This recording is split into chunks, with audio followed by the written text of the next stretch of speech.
parade that only goes one block? What in the world is a bathtub race? And how can one town be the training ground for American Pharaoh and the former playground of Al Capone?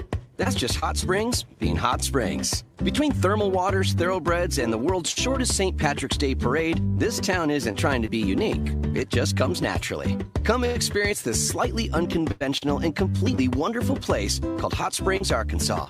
For more info, visit hotsprings.org. Simmons Bank, nominated by Forbes magazine as a top U.S. bank, takes great pride in investing in our friends and neighbors.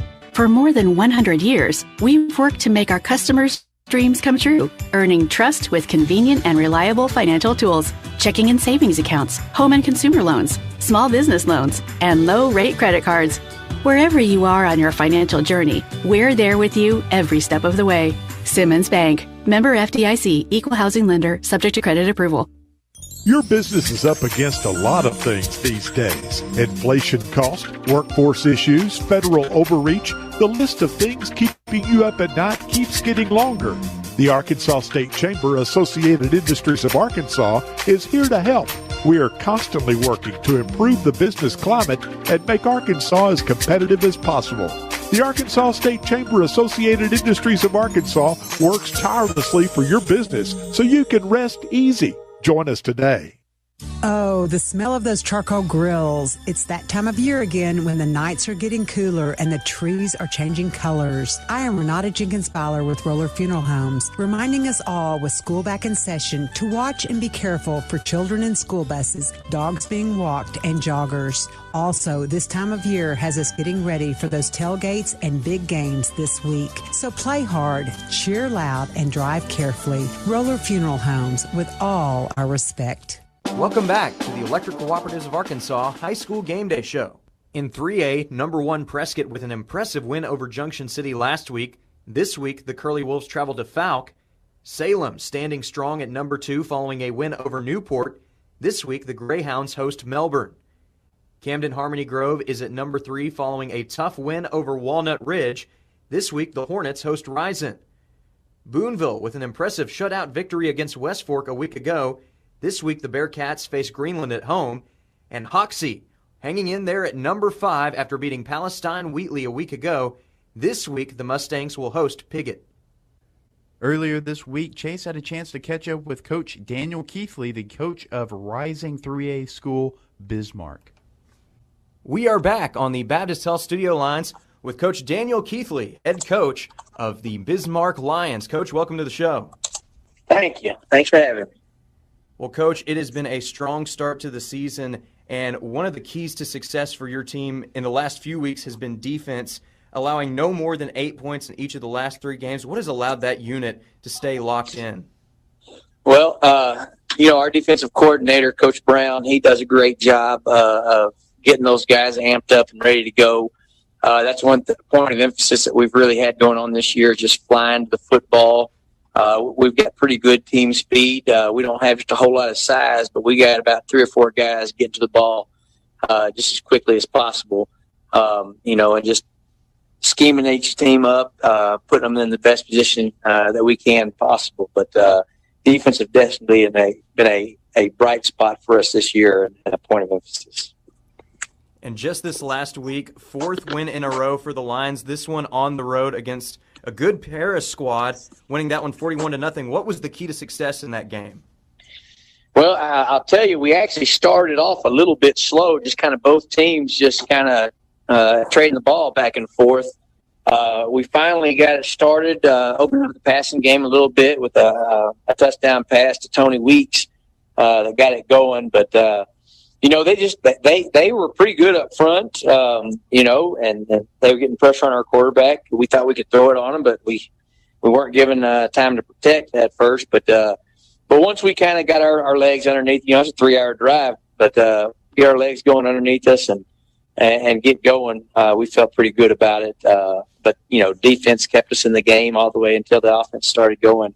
And when your defense is playing as well as they have been, it's a little bit easier to win ball games. Well, Coach, this week a matchup against a team that y'all have a bit of history with, the Glen Rose Beavers. Obviously not too far of a trip for the Beavers coming to Bismarck. What can we expect from that matchup? Well, man, Glen Rose is always a hard-nosed, tough team. They're another Hot Spring County school. There's one thing you can never say about the Glen Rose Beavers. They're going to be tough. They're going to get after it. They're going to fly the football, and they're going to be well coached. They're just a gritty team. So they're going to be. It's going to be a tough out for us for sure. We got to do a good job about. They've got a running back that, and Heath Balance that he's tough to bring down. He's always running his feet. And we're going to have to swarm the football as soon as we get that opportunity, not give them a chance to break loose and get into open field. Up front, we've got to be able to control the line of scrimmage. They're always solid on their O-line, D-line, and that's an area that we got to get better at for sure. I think we can run the ball on them. It'll open up our passing game. But they're going to, to me, Glen Rose is a top 5 team for sure. And so we're going to bring our A game. All right. Well, thank you, Coach, and good luck this week against the Beavers. Thank you. Now rounding it out with 2A, number 1, Mineral Springs remains undefeated after a 70-point shutout against Lafayette County and will host the Dierks Outlaws. Number 2, Hazen is coming off a victory against Baptist Prep and will play the England Lions. Number 3, Bigelow remain undefeated after a victory over Risen and will host the Wildcats of Hector. Number 4, Desark beat Lee last week and will head north to play Mark Tree. And number 5, East Poinsett County, they are headed to Cherry Valley to face the Cross County Thunderbirds after a victory at Macquarie. We'll be back after this timeout.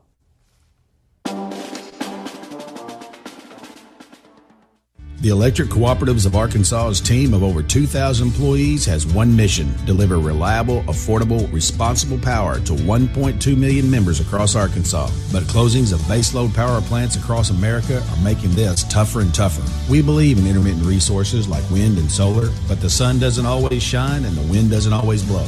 A balance of power game plan that includes every energy resource is a must to keep that Friday night lights bright. The Electric Cooperatives of Arkansas. I'm Rex Nelson. Outside of the state's natural beauty, the thing that strikes me most as I travel Arkansas is the junk in yards and trash along the highways. In a place that markets itself as the natural state, we've too often been guilty of, at best, ignoring our natural treasures, at worst, polluting and littering them. Let's take pride in our state by keeping it litter-free. Visit KeepArkansasBeautiful.com to get involved. This message brought to you by this station, the Arkansas Broadcasters Association, and the Keep Arkansas Beautiful Commission. Your best life begins with your healthiest life. At Baptist Health, you'll find the comprehensive care you need for every person in your family. From pediatrics to primary care to women's health, we're equipped to partner with you in every phase of your wellness journey. You'll also find Baptist Health locations and clinics across the state, ensuring we're always there for you, when and where you need us. Learn more about the state's most trusted name in healthcare, locate a clinic, find a provider, and more at baptist-health.com. We all have our traditions, from Friday night lights to Saturday morning hunts. These are the traditions we pass down to the next generation. Now, we might have hung up our cleats a long time ago, but come tomorrow morning, we can still put on our camo and hunter orange, because some traditions last a lifetime. Get your hunting license and enjoy a season of memories, both on the field and in the woods. This message is brought to you by the Arkansas Game and Fish Commission. Hunt natural. The vehicle you'd buy if money was no object? Cadillac Escalade. With cash in hand, you'd still wait months to buy an Escalade and probably pay thousands over sticker price. Don't wait to buy your dream car, because you can win one this month from Saracen Casino and or Cadillac. Yes, win a luxurious Cadillac Escalade ESV only at Saracen Casino. Saracen is Little Rock's closest place to play. Saracen Casino Resort, Vegas, Arkansas style. Gambling problem? Call 800-522-4700. Simmons Bank, nominated by Forbes magazine as a top U.S. bank, takes great pride in investing in our friends and neighbors. For more than 100 years, we've worked to make our customers' dreams come true, earning trust with convenient and reliable financial tools, checking and savings accounts, home and consumer loans, small business loans, and low-rate credit cards. Wherever you are on your financial journey, we're there with you every step of the way. Simmons Bank. Member FDIC, Equal Housing Lender, subject to credit approval. What does it feel like to know it matters to others how you're doing? What's weighing on your mind? That you're happy right now, that your body's healthy, and that those around you are taken care of too. Arkansas Blue Cross and Blue Shield, providing health insurance and peace of mind, so you and the ones you love can live your best life your whole life long. Take good care, Arkansas. The University of Central Arkansas delivers more than you ever imagined. So many programs, lots of housing options, top facilities, and opportunities for the future, all more accessible than ever. It's the full college experience of your dreams, with everything from city attractions to outdoor adventure. And it's just an easy drive away, because UCA lets you take on college your way. Are you ready for Bear Country? Get started now at uca.edu. Welcome back to the Electric Cooperatives of Arkansas High School Game Day Show. In this segment, Chase and I are going to talk about some of our games of the week. So I have a bunch of games that I really like coming up. In the 6A classification, Marion will host the Searcy Lions, two very strong, only one-loss schools. In 5A, Lakeside Rams will be in Texarkana playing Arkansas High School. Whitehall, they will be at the Devil Dogs of Morrilton, both schools with very solid records. In the 4A classification, the Lincoln Wolves will host the Ozark Hillbillies. The Central Arkansas Christian Mustangs will be at Pottsville, and 6-0 DeWitt will be at Crossett. Chris, a couple matchups that I have my eye on. I'll start out in Northwest Arkansas. Mansfield is undefeated on the season and traveling to the defending 3A state champion Charleston. Should be a fun matchup there. And then in the other corner of the state, up in Northeast Arkansas, Highland traveling to Blytheville. The Rebels are 4-1 on the year. Blytheville is 3-2. Should be a fun matchup between the Rebels and the Chickasaws. Now, Chris, it's time to reveal our Arkansas Brighter Futures 529 game of the week. And I think there's no better choice than the top 5 matchup in 5A between Mills and Pine Bluff. For the Comets, coming off a tough loss against Maumelle a week ago, this is a big game for Mills if it wants to try to maintain momentum in that race for the 5A Central crown. On the flip side of that, Pine Bluff, you're looking to keep the momentum going after winning 4 in a row to start off conference play. The Zebras looking to pull off a big win in front of the home crowd. That's going to wrap up this week's edition of the Electric Cooperatives of Arkansas High School Game Day Show. We hope you enjoyed our program, and be sure to tune in at 10 o'clock for the Simmons Bank Friday Night Scoreboard Show on this station. From 10 to midnight, Rex Nelson and Nate Olson will give you the latest scores and updates from around the state, as well as the newest Rex's Road to the Rock rankings.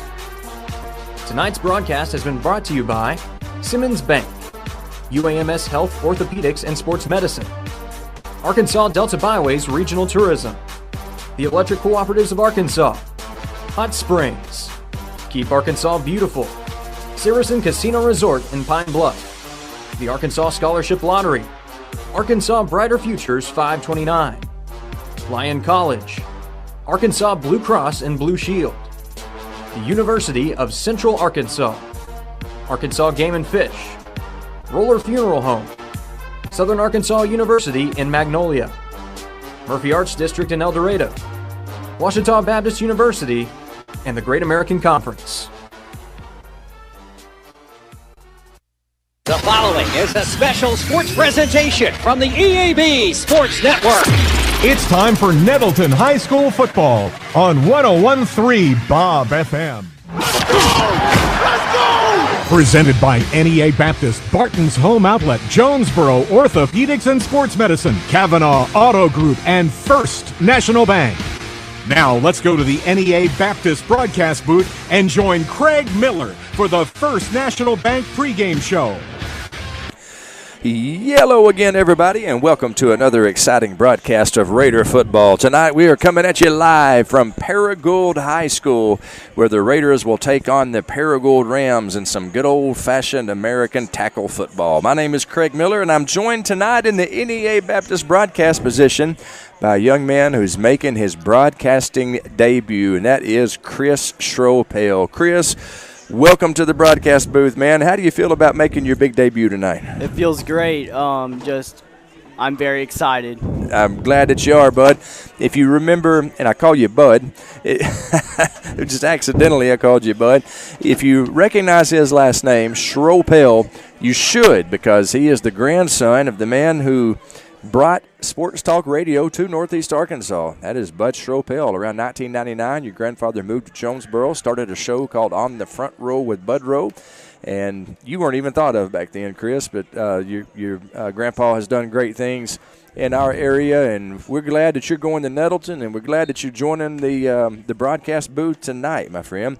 The Raiders are coming into tonight's contest with a 4-1 record and a 4-game winning streak. After an opening week loss to Mountain Home, the Raiders have responded with wins over Pocahontas, Blytheville, Batesville, and Brooklyn. So the Raiders are 4-1 on the season and 2-0 in conference. They're averaging 36 points per game, giving up 26 points per game. If you're averaging more than you're giving up, that's where you want to be. Tonight, the Raiders will try to make it 5 in a row. Standing in their way is the Paragould Rams. Paragould is coming into tonight's game with a 1-4 record. Their one win was over the Piggott Mohawks. They defeated the Mohawks 34-6.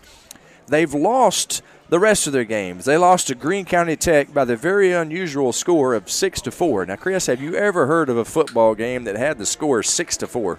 Maybe a baseball game, but never a football game. Sounds like a baseball score.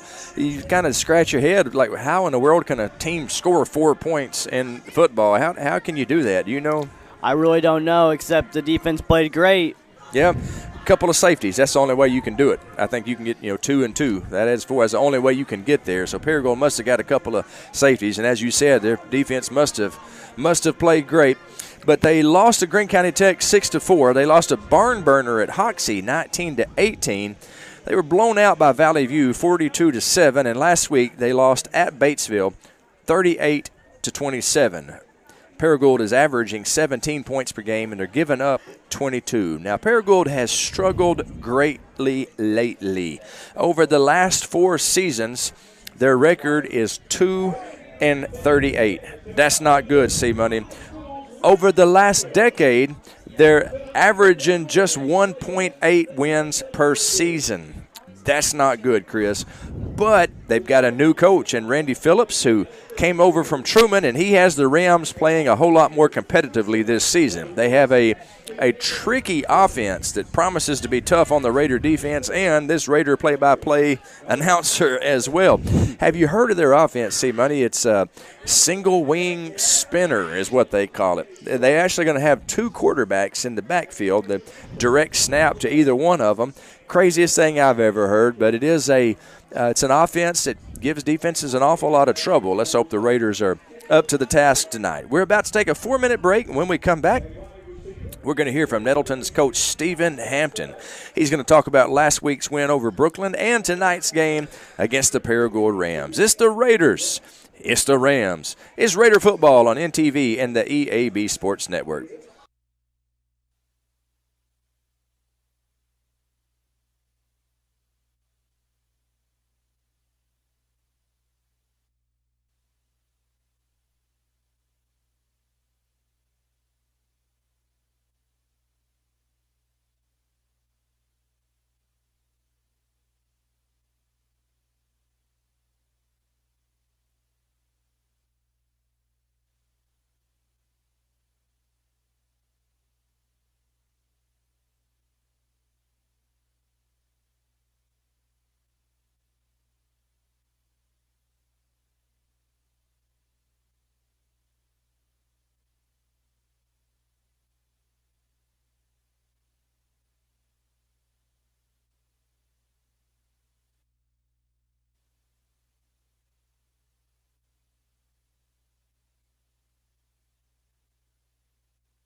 Check, check, check, check.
You have been happy with that?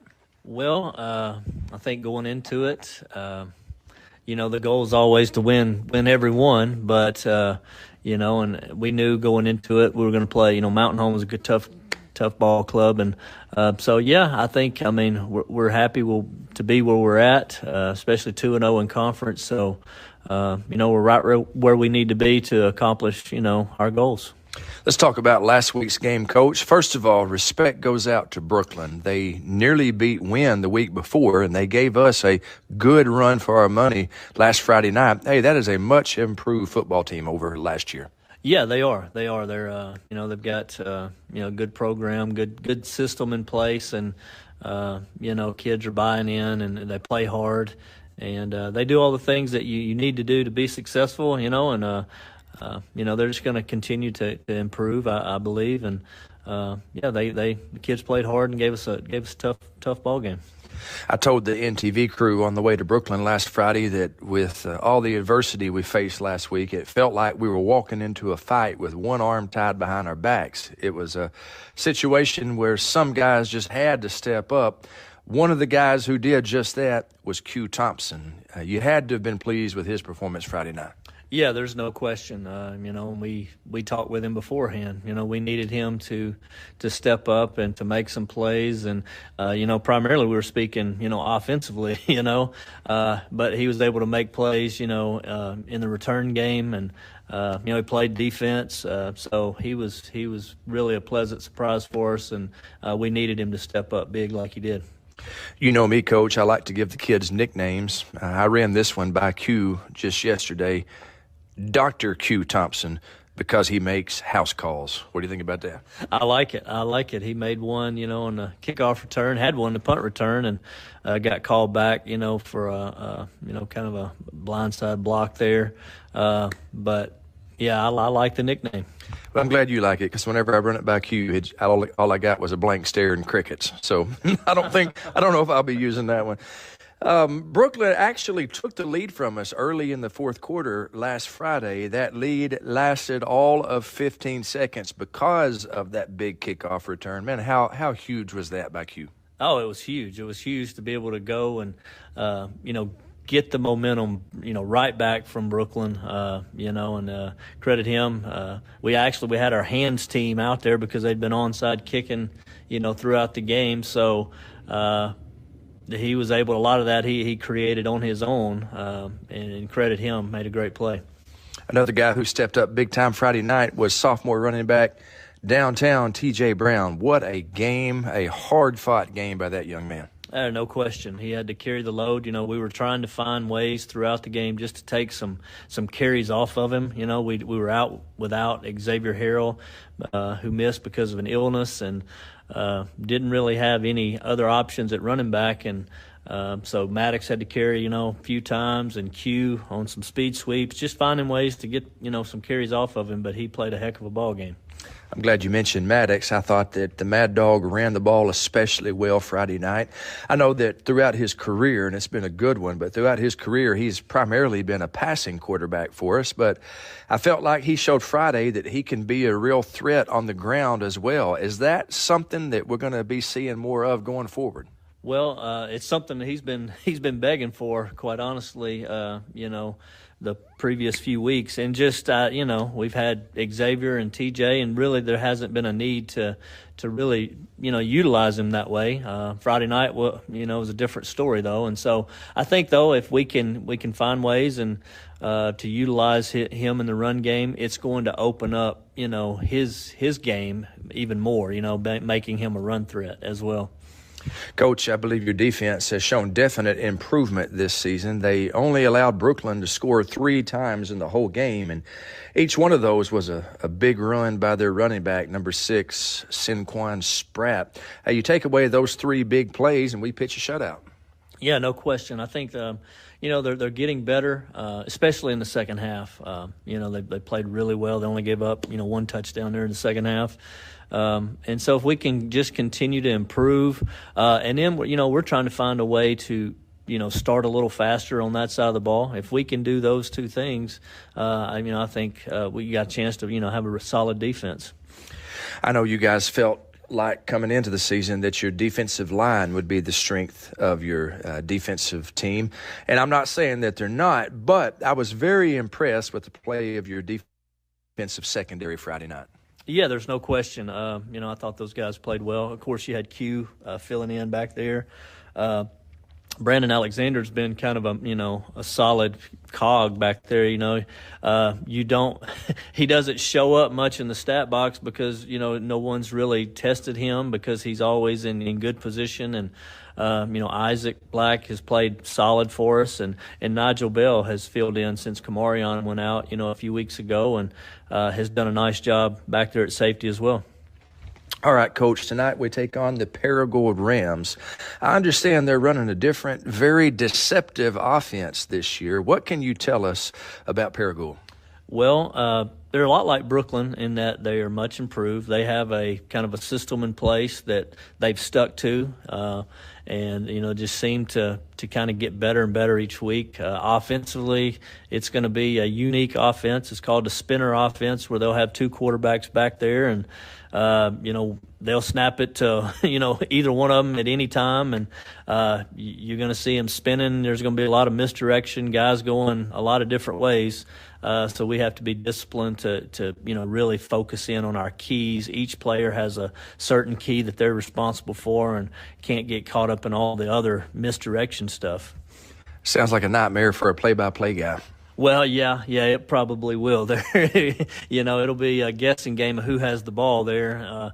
And the biggest issue for us right now, has been just trying to simulate that in practice. With your scout team, they're not used to running that, and to be able to give our guys a good quality look has been tough. But hopefully our guys will, like I said, focus in on their keys, and that should, help them through what Coach Johnson calls the fog of war. Sometimes you get out there and, it's just kind of a fog, a haze, and you just got to really focus in, and hopefully our guys can do that.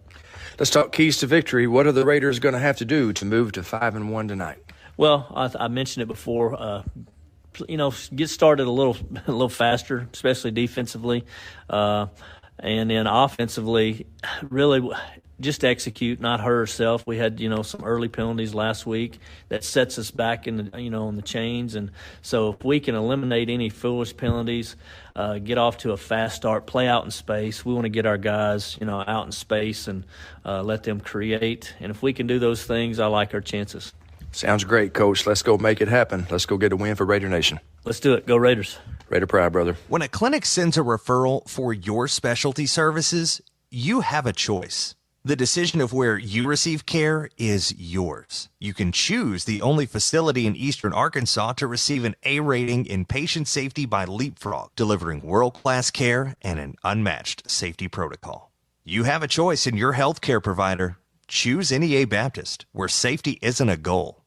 It's a promise. At First National Bank, our mortgage lending team knows what it takes to make a home and a superior home loan process. Simple, proven, and reliable service with competitive rates at a bank that already feels like home. Since 1889, that's been the First National Bank way, because for our people, this is home. Apply online at fnbank.net/mortgage. From our family to yours, welcome home. First National Bank. Member FDIC, Equal Housing Lender. Get huge savings now at every Kavanaugh dealership. Kavanaugh has a great selection of late model, low mileage, certified pre-owned cars, trucks, and SUVs. And most are still under factory warranty. We have every make and every model, so you're sure to find the vehicle you want. And when you buy at Kavanaugh, every new and used purchase comes with 1 year of free maintenance. Plus, we buy cars. Bring a vehicle, get a check. Come see us today at one of our dealerships or go to CavanaughCars.com. The team at Jonesboro Orthopedics and Sports Medicine has been taking care of our local athletes for over 40 years. And now they have 2 locations with JOSM on Main and the all-new JOSM on Matthews. Inside St. Bernard's Health and Wellness Center with non-operative providers Dr. J.T. Fisher and the newest addition to the staff, Dr. Morgan Benefield. Call 932-1820. Find them on Facebook and at JonesboroOrtho.com. Jonesboro Orthopedics and Sports Medicine, excelling in our field so you can excel on yours. Greenway proudly supports the DIYer in you. Whether you're a mover, a shaker, a groundbreaker, a risk taker, a challenge embracer, or a landscape visionary, whatever the task, we've got a John Deere tractor that can help move your project forward. You've got work to do, so let's get started. Reserve yours today in store or at gogreenway.com. Pico Foods says good luck to all the players, coaches, cheerleaders, and marching bands taking the field tonight. Under the lights, it's not about who's in your path, it's about who's in your huddle. And Pico Foods is a proud teammate and supporter of local communities and the state's agricultural producers. Learn more about how Pico Foods buys direct to support local producers. In Arkansas and Missouri, call David Durham or James Chester, 870-202-7101. In Alabama and Mississippi, call Andrew Parker or John Taylor Hickman at 601-670-9383. Go outside and play with Jonesboro Cycle and ATV. Jonesboro Cycle is your go-to for all your power sports needs, whether it be off-road, on-road, or on the wall. Check out their inventory of four-wheelers, side-by-sides, motorcycles, dirt bikes, cruisers, go-karts, scooters, personal watercrafts, boats, and even boat motors. Jonesboro Cycle is a 185,000 square foot motorsports mecca featuring all the name brands under one roof. Jonesboro Cycle and ATV on U.S. Highway 63 North in Bono and JonesboroCycle.com. Need top-notch farming and lawn gear? Visit First Choice Farm and Lawn, your Kubota dealer in Brooklyn. We get your need for reliable equipment. That's why we offer precision Kubota machinery for any task. From seasoned farmers to green-thumbed homeowners, we are working to keep you working. Find your Kubota match at First Choice Farm and Lawn on Highway 49 in Brooklyn. Achieve your goals faster with our Kubota inventory and top-notch service. Call 870-790-2301 or drop by today. Your trusted Kubota dealer, First Choice Farm and Lawn.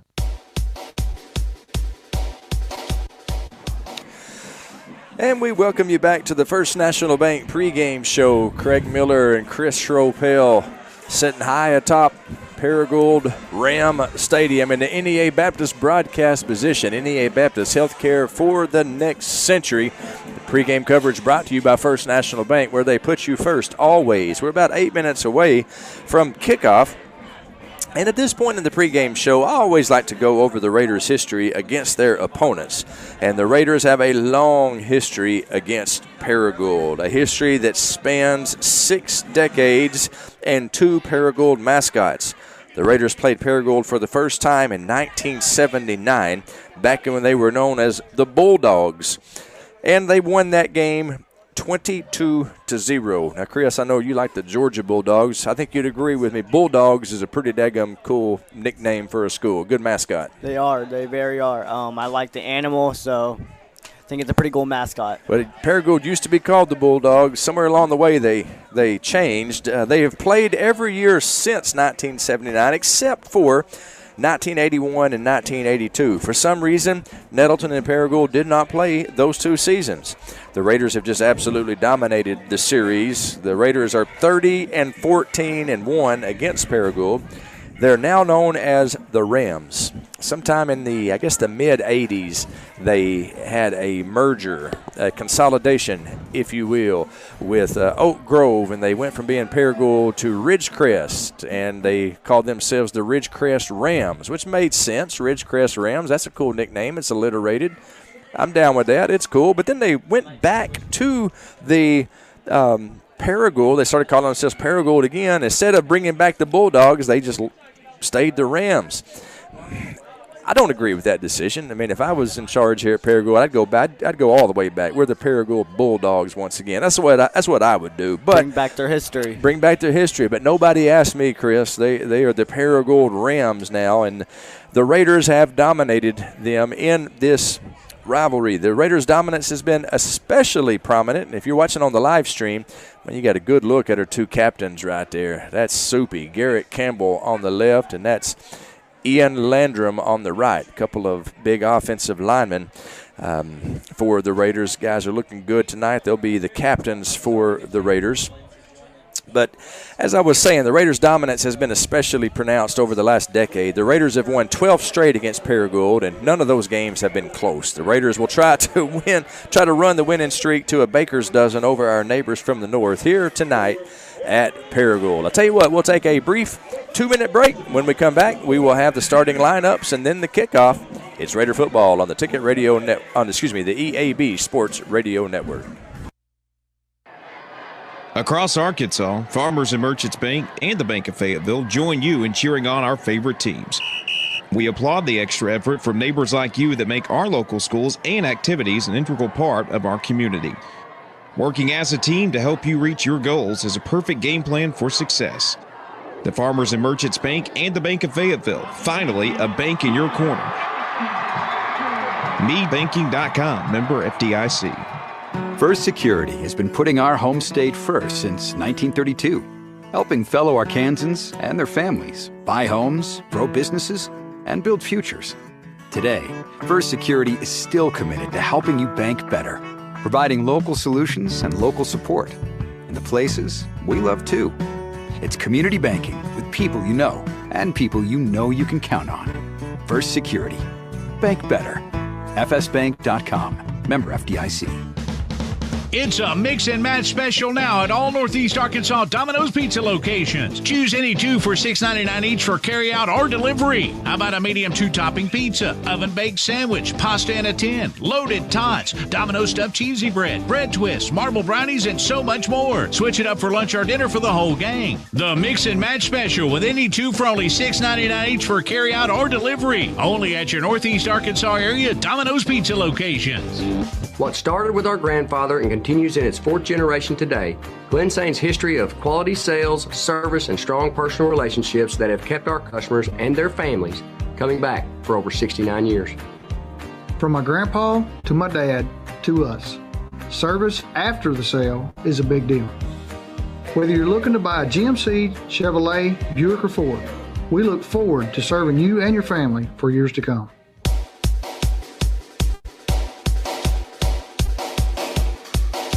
We welcome you back to the First National Bank pregame show. First National Bank, where they put you first always. Craig Miller, Chris Schropel in the NEA Baptist broadcast position. NEA Baptist, healthcare for the next century. We see Samaje Williams on the live stream there with the Raider football team in the background, ready to lead the Raiders to action tonight as they take on Paragould. We're about 3 minutes away from kickoff. Here are the starting lineups for the Raiders tonight. We're going to begin with the offense. The Raiders are averaging 36 points per game, and they are led offensively by the quarterback, the Mad Dog, Maddox Hampton. The junior signal caller has had a heck of a season, and he is going to be starting behind center tonight. You got to feel confident about the Raiders whenever the Mad Dog is at quarterback, Chris. I really do. He's a efficient passer, and this season especially, he's been working on his run game. He really has. Last week in particular, he really showed off that some wheels. I mean, he can run. He's definitely a dual threat. The running backs tonight, T.J. Brown and Xavier Harrell will be starting at running back. And the Raiders running right into your living room if you're watching on the live stream. Glad to have everybody hanging out with us here on chilly Friday night in Paragould. But T.J. Brown and Xavier Harrell, they are a dynamic sophomore duo who will be toting the rock for the Raiders tonight. The receivers for the Raiders, Fred Atkins, Q Thompson, Caleb Tedder, Nigel Bell. Jordan Simmons also going to be seeing some action tonight at wide receiver. The offensive line, the heroes in the trenches, the left to right, left tackle Ian Landrum, left guard Jerry Hudgens. The center is Zach Davis. Right guard Cayman Gates, right tackle Garrett Campbell. The Raider defense, let's start with the defensive line. Defensive end, A.D. Blackburn. Defensive tackle, he's a junior, as is Blackburn. He's a junior. It's Danny Gary. Nose guard, junior Jamarcus Johnson. Defensive end, junior Keon Stallings. The linebackers, Damon Coleman, Cohen Liggins, Cornelius Hall, Q Hollis, and the defensive secondary, Brandon Alexander, Q Thompson, and Nigel Bell. They are just about ready to kick off. Paragould will be kicking off to the Raiders. The Raiders won the coin toss, and they have elected to receive the opening kickoff. They are going to try to get the ball, start fast, and pick up their 5th win of the season. They're 4-1 coming in, 2-0 in conference. Paragould is 1-4 and 0-2. Back deep for the Raiders, Q Thompson, and I believe that's Jordan Simmons. It is actually it's Fred Atkins. Fred Atkins watches the ball go into the end zone, and that's going to be a touchback. The Raiders will have it 1st and 10 at their own 20. Right said Fred back there. Returning kicks. Good to see Fred out there on the field. That's a good young man. You know Fred Atkins? I don't know him personally. You still kind of new at school, still learning everybody, but Fred's a good dude. Man, what a strange formation the Raiders have got. Everybody's lined up way over on the left side, and the ball is in the middle of the field. 3 receivers spread out wide, out to the right. Maddox Hampton in an empty backfield. He throws over the head of Q Thompson and out of bounds. So a little bit of a tricky lineup there for the Raiders. Tricky formation. I have never seen that in my life. It's kind of trying to play risky, kind of like the Paragould maybe. Maybe so. I don't know what they're doing, but empty backfield now. Maddox Hampton in the gun. 3 receivers spread out to his right. Nettleton's moving right to left. He's going to pass. And is intended for Q Thompson. It's incomplete. It's 3rd down and 10 for the Raiders. So 0 for 2 with a couple of pass attempts to start this game off. Interesting that the Raiders go into the air immediately here against this Paragould defense. Now then, Maddox Hampton in an empty backfield, 3rd and 10. It's sure enough a passing down now. 2 receivers wide to his left, 3 to his right. Nettleton moving right to left on your radio dial. Mad Dog dropping back to pass. Plenty of time, good protection. Now he's under pressure, and it's incomplete, intended for Q Thompson, and it's going to be 4th down and 10 for the Raiders. He had all the time in the world, and he just let it collapse. Got to give credit to the defensive secondary of the Rams for him to have that much time and not find anybody open. They had it covered well. So Paragould, Nettleton will punt. Maddox Hampton is standing at about the 12-yard line. He gets the punt off, and it's going to be fielded. There's a fumble on the play, but it's recovered by the Rams. Paragould will have good field position. They're going to take over 1st and 10. at their own 44-yard line. Good hustle trying to get that fumble. Just didn't work out for the Raiders. You know, a lot of coaches, Chris, I've noticed a lot of high school coaches, they've gotten to where they don't even put anybody back to receive the punt. For that very reason, you got somebody back there trying to catch it, they're liable to muff it, fumble it, and then you got real problems. They did fumble it, but they were able to jump on it. All right, this unorthodox Paragould offense goes to work, and there's an offensive lineman that jumped offside, so they're going to back them up. It'll be 1st down and 15 for the Rams. It's a single wing spinner offense, and I've never seen anything like it. Oftentimes, the film that I've seen on them, oftentimes they'll have 2 quarterbacks lined up in a shotgun position, a couple other backs in the backfield with them, and all compressed, nobody out wide.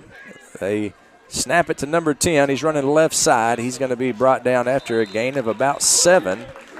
It'll be 2nd down and 7 for the Rams.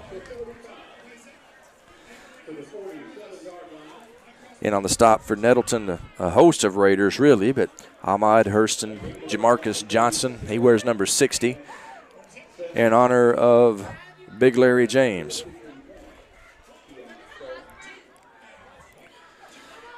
Second down and 7 for Paragould. A run right up the middle.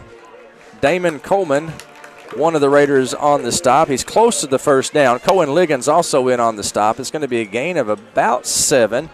Let's see the spot. They're going to go in and say move the chains. That's a 1st down for the Rams. So this offense is definitely unorthodox and different, but they're able to move the ball. They're running it really well. I mean, I haven't seen any passes yet, but by far running-wise, pretty good. Pretty good. They are moving it for sure, and I have the film that I have seen. They are able to pass out of this thing as well. They'll roll out and they'll throw it. 1st and 10 for the Rams inside Nettleton territory at the Raider 46. Quarterback keeper, and he is going to be brought down. Damon Coleman in on the stop. Also in on the stop for the Raiders is number 32, Adrian Blackburn. Number 25, Q Hollis. Good to see Q back out there. He was out last week with injury. Thankfully, he is back. It's 2nd down and 9 for the Rams. The ball on the Raider 44-yard line. 2 receivers spread out wide to the right. Let's see if the Rams are going to try to throw. Actually, it's a quarterback keeper right up the middle. And, boy, he is thrown down immediately by Jamarcus Johnson. Good job there by number 60. Jamarcus Johnson said, I think I'll just snuff this out right here at the line of scrimmage. Short gain on the play. It's going to be 3rd down and 8 for the Rams. Good hustle by Jamarion. Yeah, Jamarcus, he is a tough lineman for sure. Rams on 3rd down and 7. 2 receivers spread out wide to the right. Let's see if Paragould wants to try to throw it. They are going to pass. Over the middle is incomplete, intended for number 14, Carter Ballou. I believe Carter was their quarterback last year.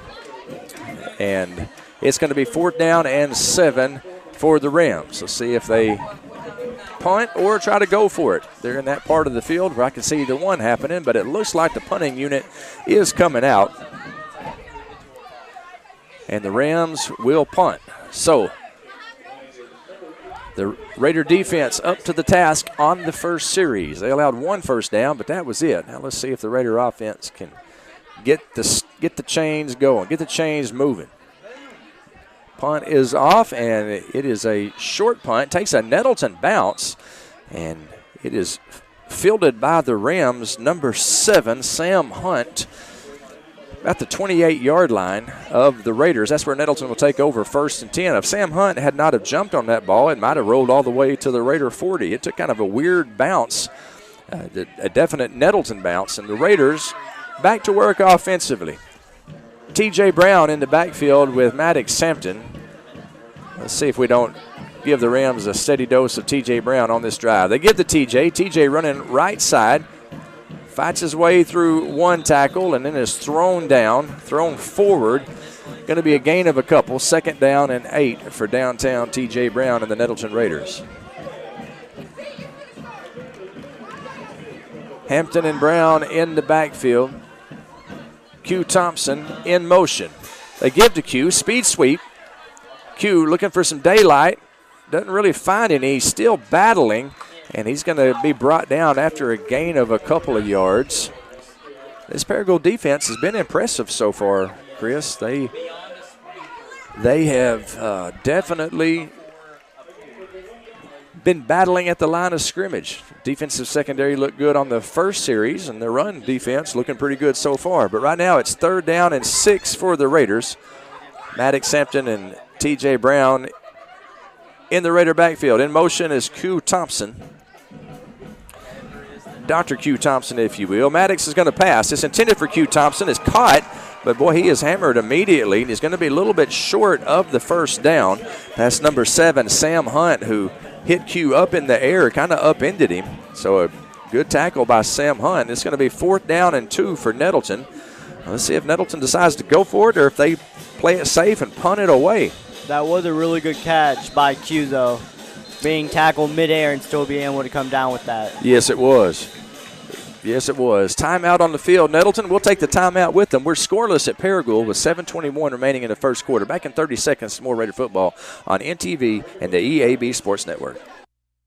Know your child's heart. And at Arkansas Children's Heart Institute, we know how to care for it. Ranked again by U.S. News and World Report, our cardiology program continues to champion patients and produce exceptional outcomes for families. At Arkansas Children's Hospital Jonesboro Clinic, we give your child the care they need close to home. Whether it's a heart murmur or a congenital heart disease lesion, our pediatric cardiology experts offer exceptional care. Visit archildrens.org/NEA to learn more today.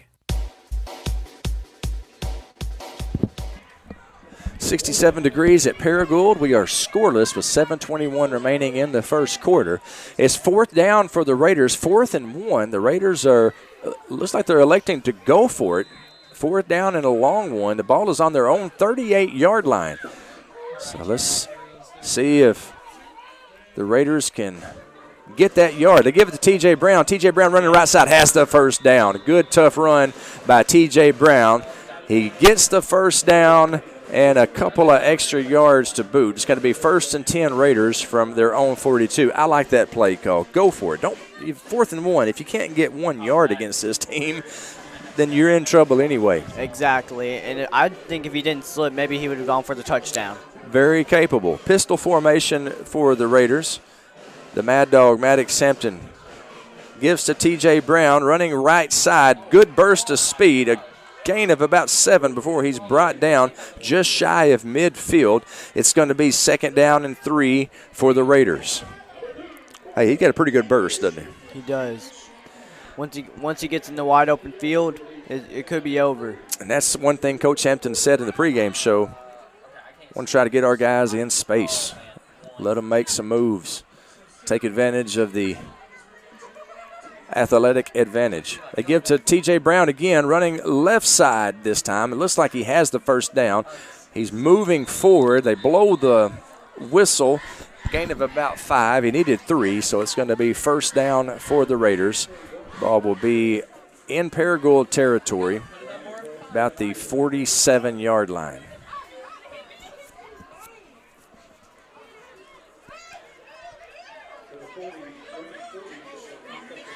First and 10 Raiders. Maddox Hampton, the quarterback. He's got, I believe that's downtown and the X-Man in the backfield with him.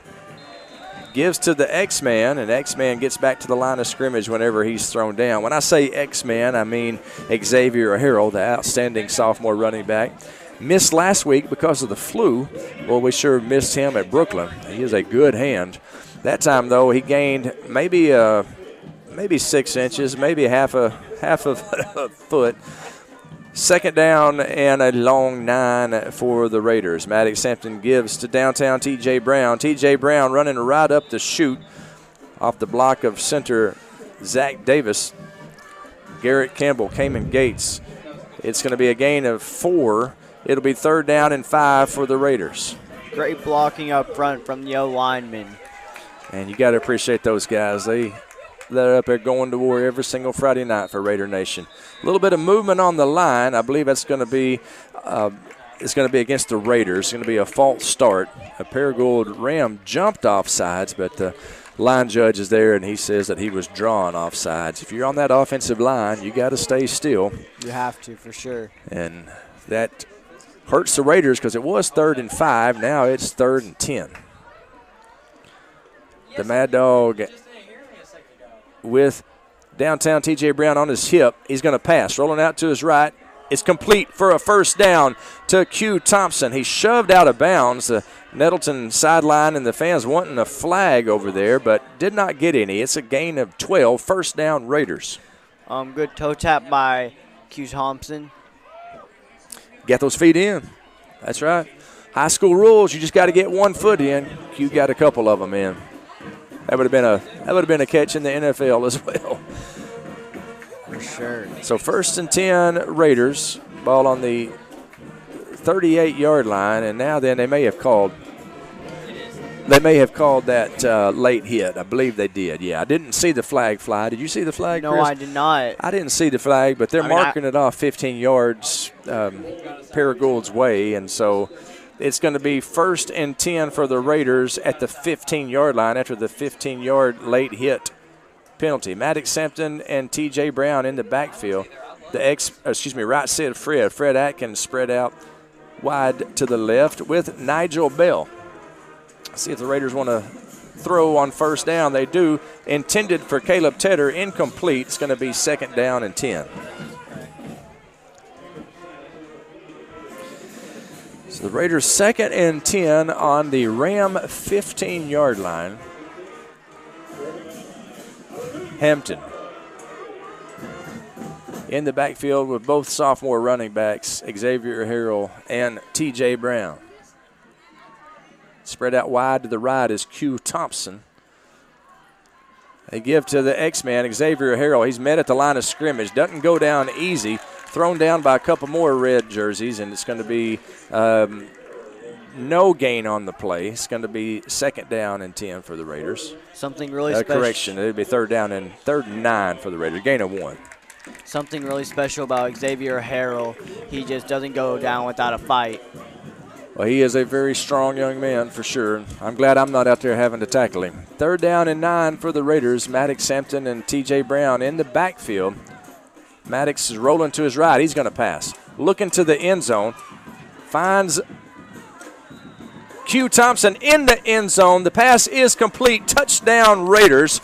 A 14-yard touchdown pass from Maddox to Q Thompson. Great pocket presence by Maddox, finding Q in the end zone for the score, and that's what kind of Coach Hampton wanted with a quick start, and now he's up 6-0 early.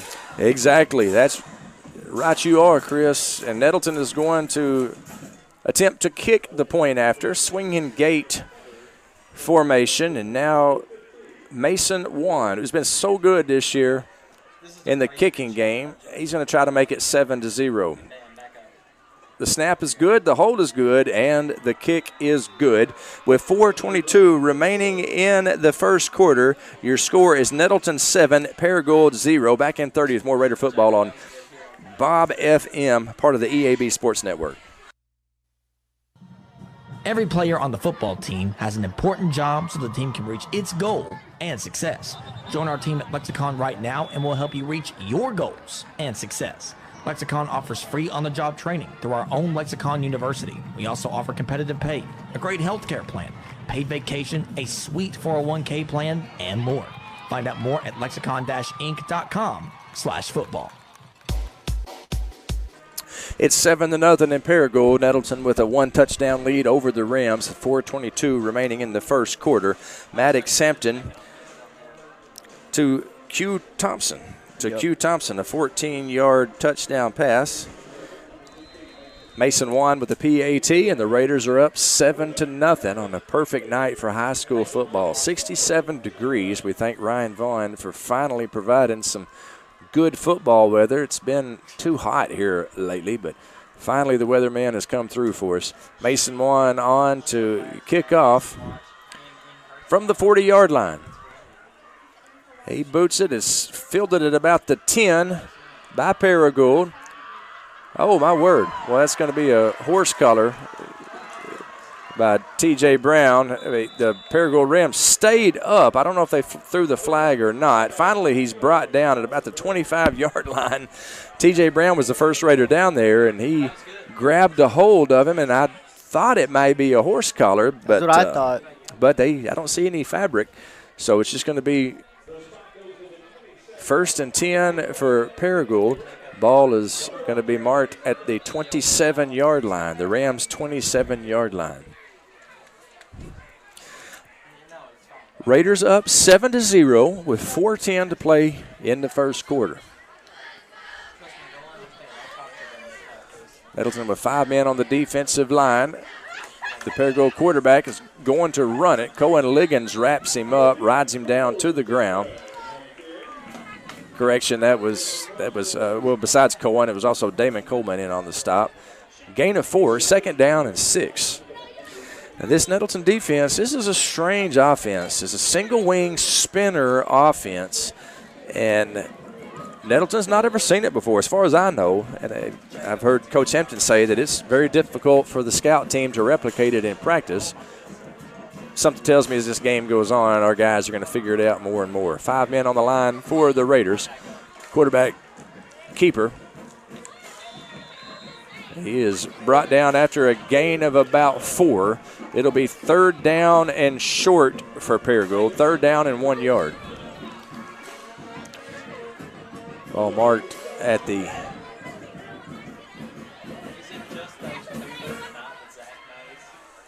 37-yard line of the Rams.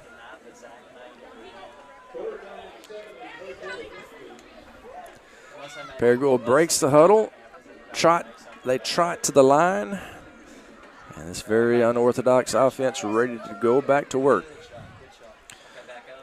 Quarterback running right up the middle. Boy, he is met immediately. I don't think he got the first down. I believe that might have been A.D. Blackburn who met him initially. And they're saying he got the first down. Boy, the Raider defense was there, but all he needed was about a yard, and he got that 1 yard. So it's going to be 1st down for the Paragould Rams. Big hit there on the right side of the line for the Raider defense. Me personally, I don't think he got it, but Blackburn did what he needed to do, and they called it a 1st down. Yeah, they should let us do all the measurements from up here, I think, Chris. 1st and 10 for the Rams. Quarterback keeper, he's running right side. He is brought down by Nigel Bell and Damon Coleman. They tackle him out of bounds near sideline. It's going to be a gain of 4, 2nd down and 6 for Paragould. Ball is still in Paragould territory at the 43-yard line of the Rams.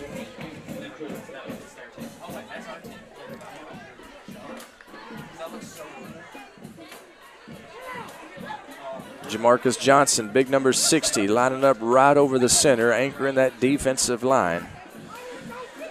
Quarterback runs up the middle, and he is brought down after a gain of a couple of yards. Going to be 3rd down and 3. We'll call it 3rd down and 2, a long 2 for Paragould.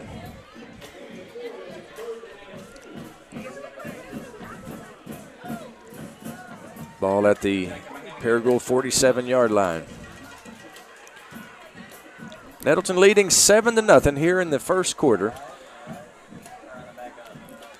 Quarterback runs up the middle, has the 1st down, and he is tackled inside Nettleton territory at the 45-yard line.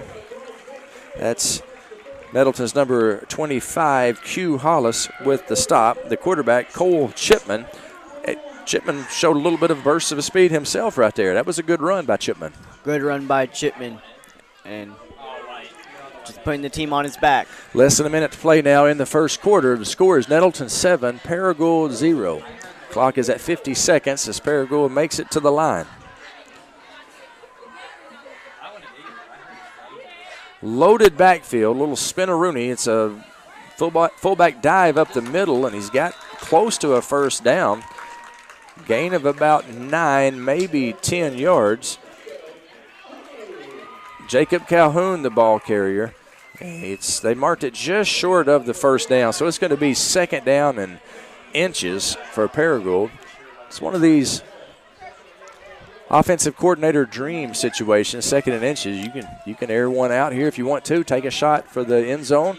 Clock is at 10 seconds. Paragould's going to get one more play off here in the first quarter. Nettleton leads 7-0. Quarterback is going to run it. Chipman up the middle. He's slippery. He's finally tackled by Damon Coleman after a first down. He definitely got enough yards for the first down, and that will be the last play of the first quarter. They'll stop the clock long enough to move the chains, then they'll start it again, and the half a second that's on the clock, it ticks down to 0, and that's the end of the first quarter. Your score, Nettleton 7, Paragould 0, but Paragould driving. We'll take a 60-second break. When we come back, second quarter, Raider Football on NTV and the EAB Sports Network. Evolve Bank and Trust is now bringing full-service banking to Jonesboro. To celebrate, we're offering you $200 extra. Just open a new checking account with Evolve. Have at least 2 qualifying direct deposits of $500 or more within 90 days. Then we'll deposit $200 extra into your account. It's just that easy. Open a new Evolve checking account and receive an extra $200 in your account, plus free checks for a year. Restrictions apply. Visit getevolved.com/special promotion for more details, or come in and see us at 111 East Huntington Avenue, Suite A, or call us at 870-933-2480. That's 870-933-2480. Evolve Bank and Trust, Equal Housing Lender, member FDIC.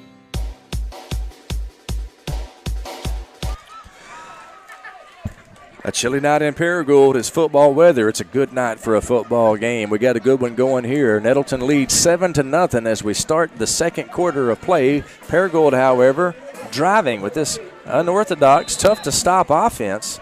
Paragould much improved over last season, no doubt about that. Chipman, the quarterback, well, there's a couple of quarterbacks back there. It's the craziest offense I think I've ever seen. Now then everything shifts completely, heavy on the right side. They're running right side, and the pile moves 3 or 4 yards before it's finally before the ball carrier is brought down. It's going to be second down and 6 for the Rams. Jamarcus Johnson, a little slow to get up. He is laying down near the line of scrimmage. Nick and some other members of the Nettleton medical staff come to check on him, and let's hope that Jamarcus is all right. Jamarcus, the nose guard, wears number 60 in honor of Big Larry James from the class of 1989. You've learned about Big Larry James, haven't you, Chris? I think I have. What do you know about Big Larry? Not much. I know he's from the greatest class of Nettleton history. That's right, which is what? 1989. There you go. See, you're learning some things, Chris. This is Chris Schropel.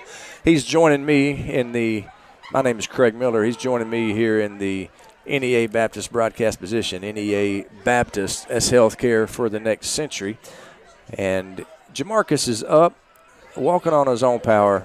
So that's good news. He's a very important part of this football team for sure. He's walking over to the sideline and not sure exactly what the issue is. Like he may be kind of favoring his right arm. So he's getting attended to over there, and let's hope Marcus is back very soon. It's second down and 6 for Paragould. Ball on the Raider 24-yard line. So now's the time, C-Money, for a Raider defensive stop here. Quarterback tripped up, and he makes it to the line of scrimmage, tripped up in the backfield before he's tackled by A.D. Blackburn. Short gain. It's going to be third down and 5 for Paragould. 3rd and 5, ball on the 24. Yeah, we'll call it the 23. Ball on the 23.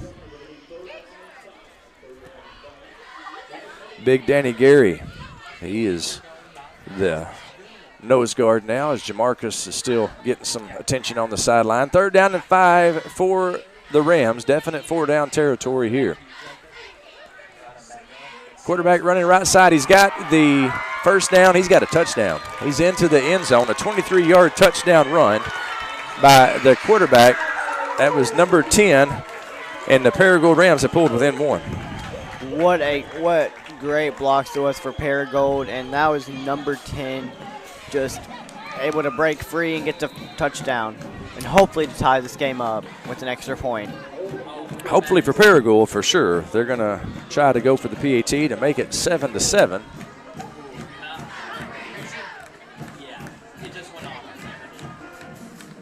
Fumbled snap. They're going to try to convert it to 2. They pass it to Chipman, and it's good. 2-point conversion is good. It was a muffed snap, but the 2-point conversion is good.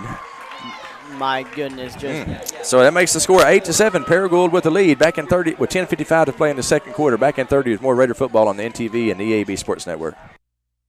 Here in Northeast Arkansas, this is John Moore of Arkansas Superstore on Highway 49 in Brooklyn. Here to tell you that we're flipping the script on car buying. Don't stand for bait and switch tactics. That's holding. We believe in transparency and trust. You deserve the car you want with a payment much lower than your rent. Arkansas Superstore is here to make sense of it all for you. Come over and find your dream ride. You're approved. When the banks say no, I say yes. Visit us today at 11580 Highway 49 North in Brooklyn or online at arkansassuperstore.com. A little bit of bad luck turned into good fortune for Paragould. They were going for the PAT. They kicked that to get 1 point. Well, it was a muffed snap. The holder jumped up and rolled out to his right, and he found Cole Chipman in the end zone, just short of the end zone. He caught it and ran it in. 2-point conversion is good, so they wound up, after a busted play, they wound up getting more than what they were trying to with the kick. They got a 2-point conversion. They lead Nettleton 8-7 with 10:55 to play here in the third quarter. Cole Chipman just doing a little bit of everything. Yeah, he's a good player. He is one of the guys that lines up at quarterback for him. He's a junior, 5'9", 150, but boy, he is slippery and definitely a good football player. He's kicking off, too. Like you said, no, that's actually not. That's a Aiden Chipman, so I bet that's his brother, the Chipman family. They are definitely providing some athletes for this Paragould Ram football team. They lead Nettleton 8-7. They kick it low and hard and deep. That's Q Thompson, who fields it at about the 18-yard line, running left side. Q juking, jiving, finally brought down at about the 23-yard line. We'll call it, let's see where I'm waiting to see the line, Judge, where he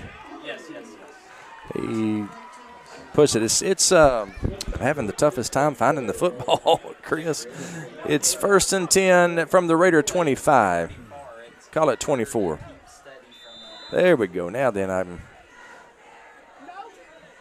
I've got my bearings now. 1st and 10 for the Raiders from the 24.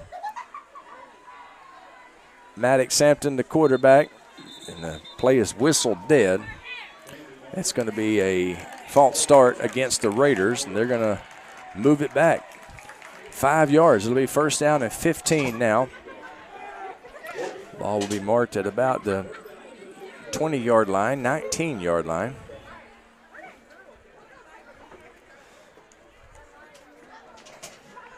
First down and 15 for the Raiders. T.J. Brown and Maddox Hampton in the backfield. Maddox hands to downtown T.J. Brown. A draw. T.J.'s got some running room. Falls down. I believe the turf monster got him. He made it to about the 30-yard line, 31-yard line before he was tripped up by the turf, and it's going to be about 3 yards short of the first down. 2nd down and 3 for the Raiders after a gain of 12 yards for T.J. Brown. Gives to T.J. once again. Boy, he's met at the line of scrimmage and thrown down. He's going to be shy of the first down. He gained about a yard on that play, a couple of yards. It's going to be 3rd down and 1 for the Raiders. Good running by T.J. Brown and good blocks by the offensive line. 3rd down and 1, and I bet you the Raiders are bringing in the Donkey Kong package. I see Keon Stallings, A.D. Blackburn, some of the defensive linemen coming in. Loading up that left side of the line of scrimmage. Maddox Hampton in motion is Q Thompson. He gives to downtown TJ Brown. TJ fighting for the first down. I believe he's got it. He needed a yard. He got 2. And it's going to be 1st and 10 for the Raiders from their own 35-yard line. Good hustle by TJ Brown to get the first down. Yep, he fought his way through there. He's met at the line of scrimmage. He just kept on moving forward. He needed 1, he got 2. Good, tough running there by downtown TJ Brown. Empty backfield now with the Mad Dog. 3 receivers spread out wide to the left. Maddox is going to pass. Throwing deep, left side. It is intended for Nigel Bell. It is incomplete. Good defense over there by Paragould's Lucas Dethridge and Nate Brittingham. Nigel Bell, if he would have hauled that in, it would have been 6 points. But he was unsuccessful as Paragould defensive secondary converged on it. 2nd down and 10 for the Raiders. Again, Nettleton in the spread formation. That's the offensive formation that they have run ever since the days of Donnie Tennyson here. Maddox Hampton, the quarterback. TJ Brown in the backfield with him. They're going to pass. Intended for Q Thompson. It's a little bit high and it's incomplete. Q is about the 40-yard line and he was hit by Sam Hunt right about the time the ball got there for him. Good defense by Sam Hunt. It's 3rd down and 10 for the Raiders.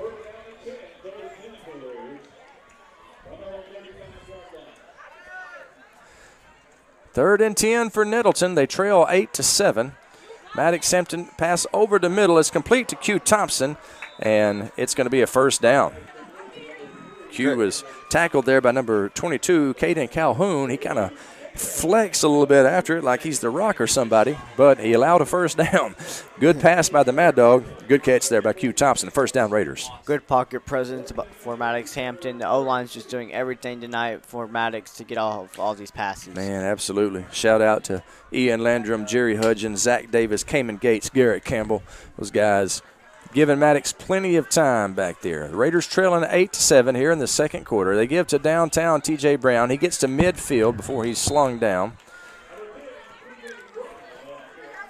And it's going to be 2nd down and 7 for the Raiders. Gain of about 3 yards. So 2nd down and 7 for Nettleton.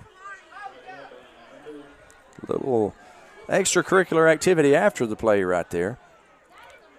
Maddox Hampton with TJ Brown in the backfield with him. The score is Paragould 8, Nettleton 7.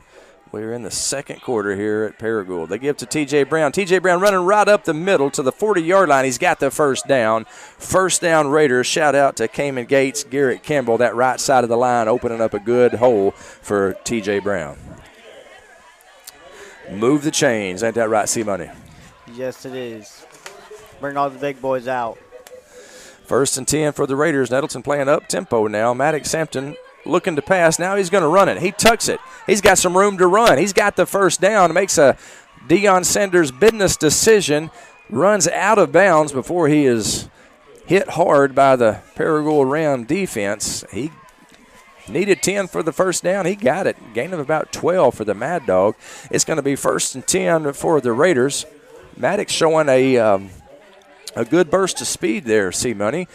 Ball is marked at the 27-yard line of the Rams. Good run by Maddox Hampton. He was all-conference last year as a sophomore. He gives to TJ Brown. TJ Brown running right up the middle, still on his feet across the 15-yard line before he's brought down. It's going to be another 1st down for downtown TJ Brown. 7:22 to play in the 2nd quarter. Paragould leads Nettleton 8-7.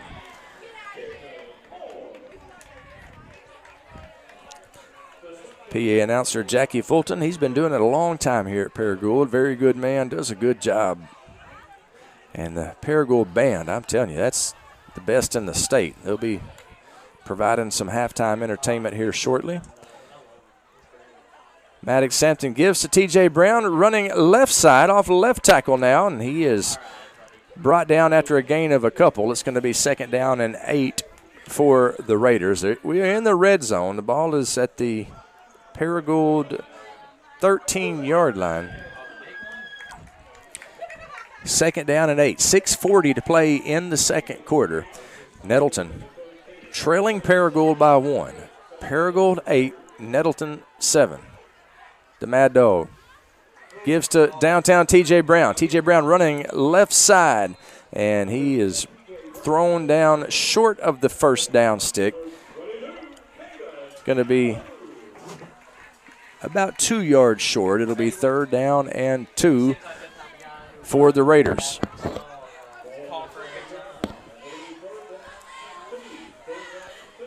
Inside the 10-yard line, it's at the 7. 3rd down and 2 at the 7. T.J. Brown. That's Xavier Harrell in the backfield. He gets to Xavier. Xavier, boy, he is just brought down immediately.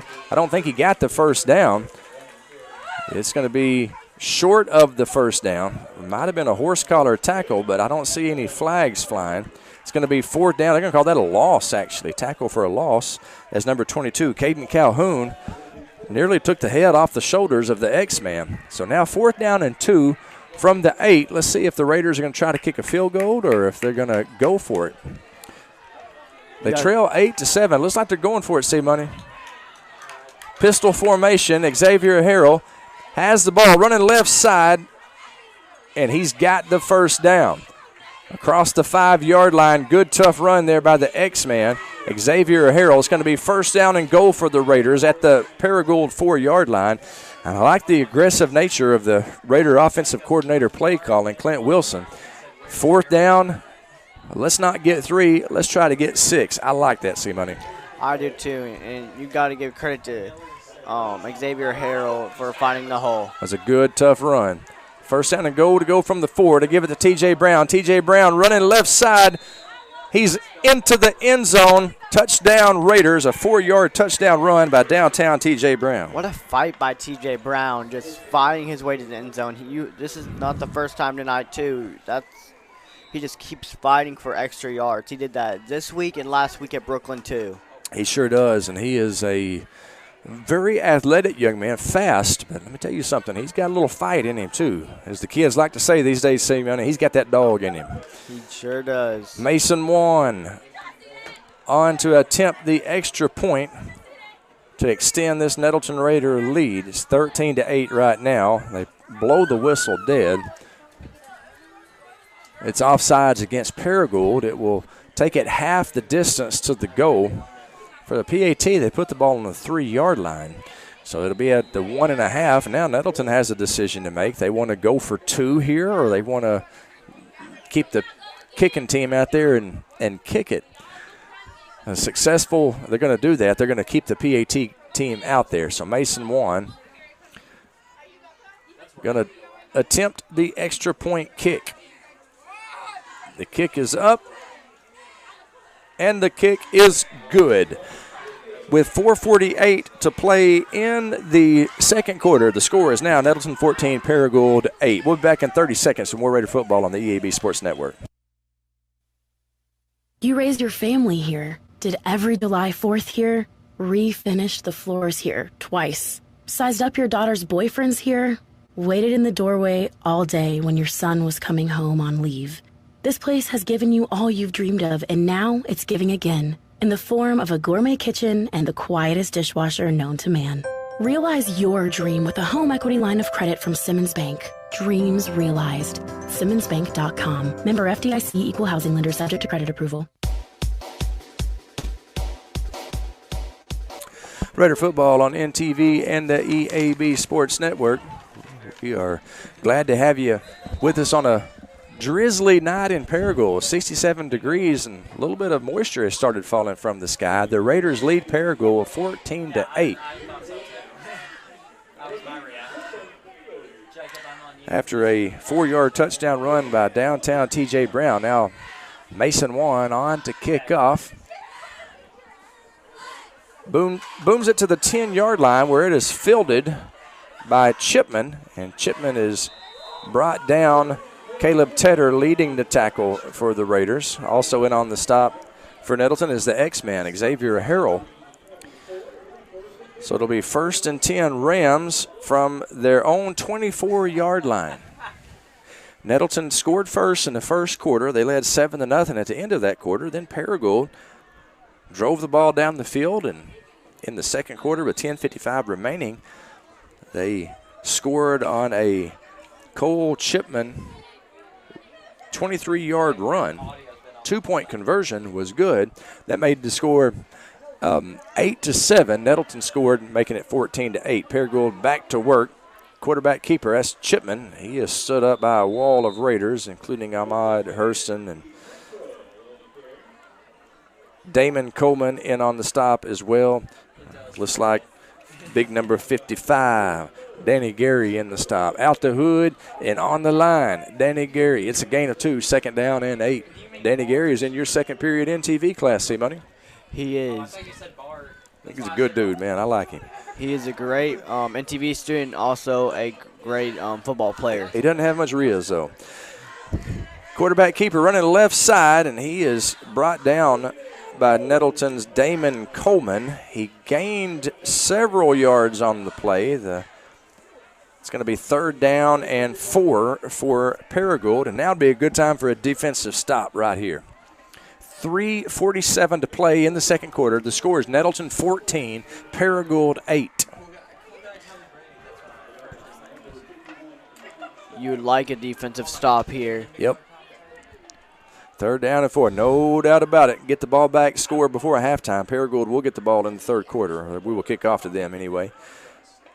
Quarterback running right side, and he is brought down short. Good play over there by number 51, Keon Stallings, the outstanding junior defensive lineman. Stopped him short of the first down.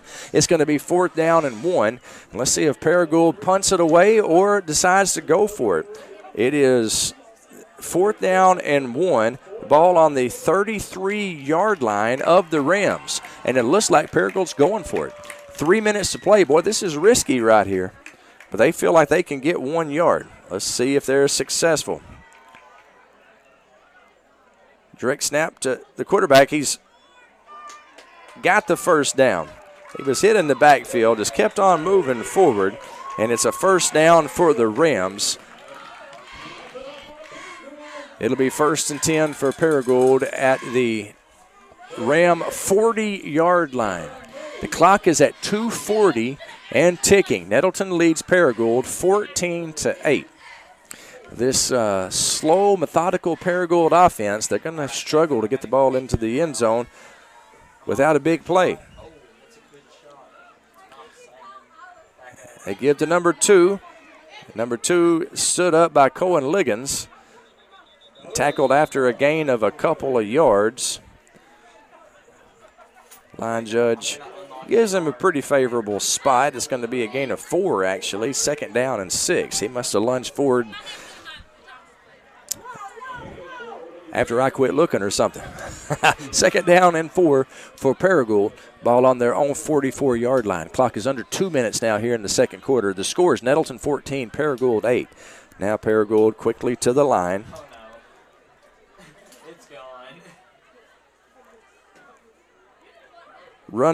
The quarterback running the ball, and he is going to be tackled over on the far sideline, short of the first down.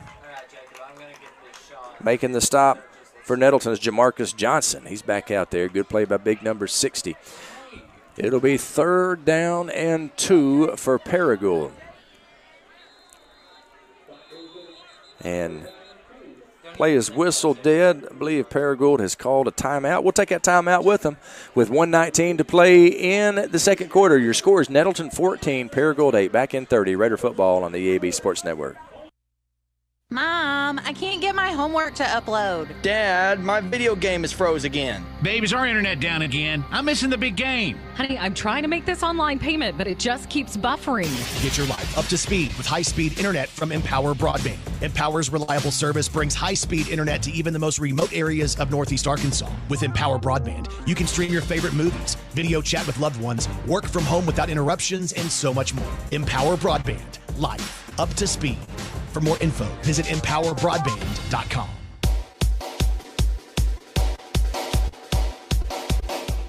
Raider football on NTV and the EAB Sports Network. 1:19 to play in the second quarter. Craig Miller and Chris Schropel bringing the game to you from the NEA Baptist broadcast position. The score is Nettleton 14, Paragould 8. Nettleton led 7-0 at the end of the first quarter. Paragould scored, and on a botched PAT, they got the ball in the end zone. They actually led Nettleton 8-7, but then downtown TJ Brown punched the ball in on a 4-yard touchdown run, making the score 14-8. And that's where we stand right now with 1:19 to play in the second quarter. Paragould's got the ball. It's on their own 48-yard line, so 52 yards to go. A minute 19 in which to do it. Two receivers spread out wide to the left, and now the play is whistled dead again. Another timeout called by the Rams. We'll take it with them. A 30-second break with 1:19 to play in the second quarter. Raiders up 14-8, back in 30. Raider football on the EAB Sports Network. This is Keith Baird with Baird Auto Group. There's nothing that brings our communities together like high school sports. No matter what the scoreboard says, it's a winning feeling just to be a part of it. At Baird, we want you to have the feeling anytime you come into one of our dealerships. Good credit, bad credit, no no problem. Don't buy anywhere else until you shop at Baird location near you. Don't get a bad deal, get a Baird deal. Because why pay more? Saving service, great selection too. Baird does it all for you. 1:19 to play in the second quarter. The Raiders lead Paragould 14-8. The Rams with the ball. They have one timeout remaining. They just called 2 straight timeouts. So they can only stop the clock one more time. They're going to have to air it out if they intend to score. They're not going to be able to methodically run the ball down the field. Chitwood, he is met at the line of scrimmage. He stopped short of the first down. Well, actually, he lunged forward. I believe he may have got the first down. It was 3rd and 2. He got 2, and the referee is saying, they may measure this. No, they're saying it's a first down. It sure is. First down for Paragould right at the 50-yard line. This Cole Chipman, he is a warrior out there. A young man, plays hard. Listed as a tailback, but in this single wing spinner offense of Paragould, lines up at quarterback an awful lot. A direct snap to him, and he's had a good game here so far with a touchdown and a 2-point conversion. But the Raiders lead 14-8 with 55 seconds remaining in the second quarter. Paragould moving right to left on your radio dial. And now the play has stopped again, and I think they're going to officials measurement, actually. They said first down, but I guess perhaps the Nettleton coaches asked for a measurement. So they're bringing out the sticks to measure, and it's going to be short. Yep, it's going to be short by half a foot, I would say. Yep, it's short by half a foot. So it's going to be 4th down and inches for Paragould. And now they've got another one of these decisions to make. They're going to go for it. The ball at the 50-yard line. They're going to go for it. Risk being stopped, giving Nettleton time to score. Nettleton's would have 55 seconds with 2 timeouts. And Nettleton, as you know, C-Money, they got a quick strike offense. They do. Or they're going to punt the ball away, play a little bit of field position. I think it's no doubt that they go for it. Yep. You just need a few inches. Looks like they're going for it. A run. Let's hope this decision doesn't play out well for the team in red. To the line, and it's snapped to number 10, Chipman. He's got the first down. Boy, he just nearly broke it. But right there was Clark Phillips. Clark Phillips made a nice tackle. Save the neck for me, Clark. And it's 1st and 10 for Paragould, 45-yard line, 45 seconds to play in the second quarter. And they spike it to stop the clock. Very interesting. 41 seconds. Then the shotgun formation, and snapped it to him, and he spiked it immediately, so that's going to be a loss on that play. I would think it would be a loss on the play, but the ball is still at the line of scrimmage. Should be 2nd down and 10 right now. Chain Gang says 1st and 10, but it's 2nd down and 10. And Nettleton elects to take a timeout to talk things over. 41 seconds to play in the second quarter. Nettleton leads 14-8 over Paragould. The Rams trying to stick it in before halftime, though. Don't go anywhere, folks. We'll be back in 30 seconds with more Raider football on the EAB Sports Network. Nettleton High School Athletics is brought to you by Gateway Tire and Service Center and Toyo Tires. Where there's always one thing you can count on, we go the distance for you. Before you hit the road for a trip across country or across town, drop by Gateway Tire and Service Center and check out the great deals on Toyo Tires. Whether it's tires or auto repair, you can always count on one thing. At Gateway Tire and Toyo Tires, we go the distance for you. At Gateway Tire in Jonesboro, we go the distance for you. Raider football on NTV and the EAB Sports Network. 41 seconds remaining in the second quarter. Nettleton leads Paragould 14-8. This upstart Rams team, they're 1-4 on the season. But they are much improved over last season when the Raiders routed them in a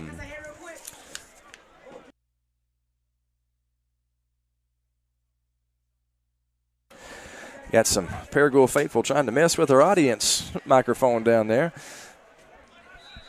Told them to be careful. It might shock them. Hopefully that bluff will get the job done. 1st and 10 for the Rams on the Raider 45-yard line. And now then there looks like they're in the spread right now. 4 receivers spread out wide right, 1 to the left. So they've kind of jettisoned the single wing spinner offense, and they got a spread offense on the field. So Paragould may be trying to air it out. Quarterback dropping straight back under pressure. Throws it away. A.D. Blackburn was breathing down his neck. I see a flag on the far sideline, and that may be intentional grounding right there. Don't think he was outside the tackle box, and I could be wrong about that. Kind of difficult to see from my perspective. Great pressure by Blackburn to holding. Force it. Yeah, holding is a call against Paragould. That was good pressure. Who was providing the pressure there, C-Money? Blackburn. A.D. Blackburn. A.D. Blackburn. A.D. is turned into an outstanding defensive end. Played tight end last year for the Raiders, and they flipped him over to defense. Boy, he's doing a good job. So it's going to be 2nd down and very long for Paragould. It should be 2nd down and 20 after the 10-yard holding penalty, and it's back in Paragould territory. It's at the Ram 45-yard line. Now then they're back in the single wing spinner offense. Quarterback is going to pass, rolling out to his left, now looking to run, and he is going to be brought down by Cohen Liggins. It's going to say quarterback sack, but I believe he got 1 positive yard on the play. But a good open field tackle by Cohen Liggins nonetheless.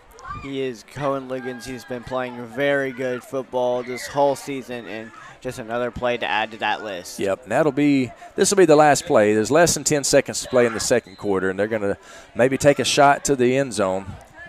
Clock is at 7, and Paragould elects to take a timeout. The score is Nettleton 14, Paragould 8, 7 seconds remaining in the second quarter. Back in 30, more Raider football on the EAB Sports Network. Having trouble getting the trailer you need? Silverline Trailers, the largest trailer retailer in the USA, has the perfect solution for you. Guaranteed approval. No credit check required. Get the quality trailer you need at a price you can afford. With over 3,500 trailers available and more coming in daily, we'll find the perfect trailer for you. And at Silverline, we're always looking to hire good people. Visit our website, silverlinetrailer.com, for a location near you. You can stop by our Jonesboro location today at 3711 Stadium Boulevard or call 870-203-0000. Silverline Trailers, your trusted trailer retailer. Raider football on the EAB Sports Network. Craig Miller and Chris Schropel high atop the field in the NEA Baptist broadcast position. NEA Baptist Healthcare for the next century. The score is Nettleton 14, Paragould 8. We're in the second quarter, 7 seconds remaining. Paragould has time for one more play. I would assume it would be the old Hail Mary. Try to throw it as deep as they can. It'd be 55-yard pass from the end zone. That's just from the line of scrimmage. And it looks like Nettleton is now called a timeout. Boy, we've seen a lot of timeouts within the last minute. We'll take the timeout with them. 7 seconds to play in the second quarter. Nettleton 14, Paragould 8. Back in 30, Raider football on the EAB Sports Network. Hi, this is Bob Moore with Moore Air Conditioning. AC issues in the summer interrupt your life in more ways than one. We're here to help. When you need your air conditioning repaired, you need it fast. Get more assurance with the Moore same-day guarantee. We'll send a licensed, trained, and background check technician to your home the same day you call, or you don't pay a service fee. That's the Moore Assurance Guarantee, creating comfort one home at a time. 870-336-2023. You deserve more. Don't settle for less. Raider football on the EAB Sports Network. Second down and 20 for the Rams. Second down and 19.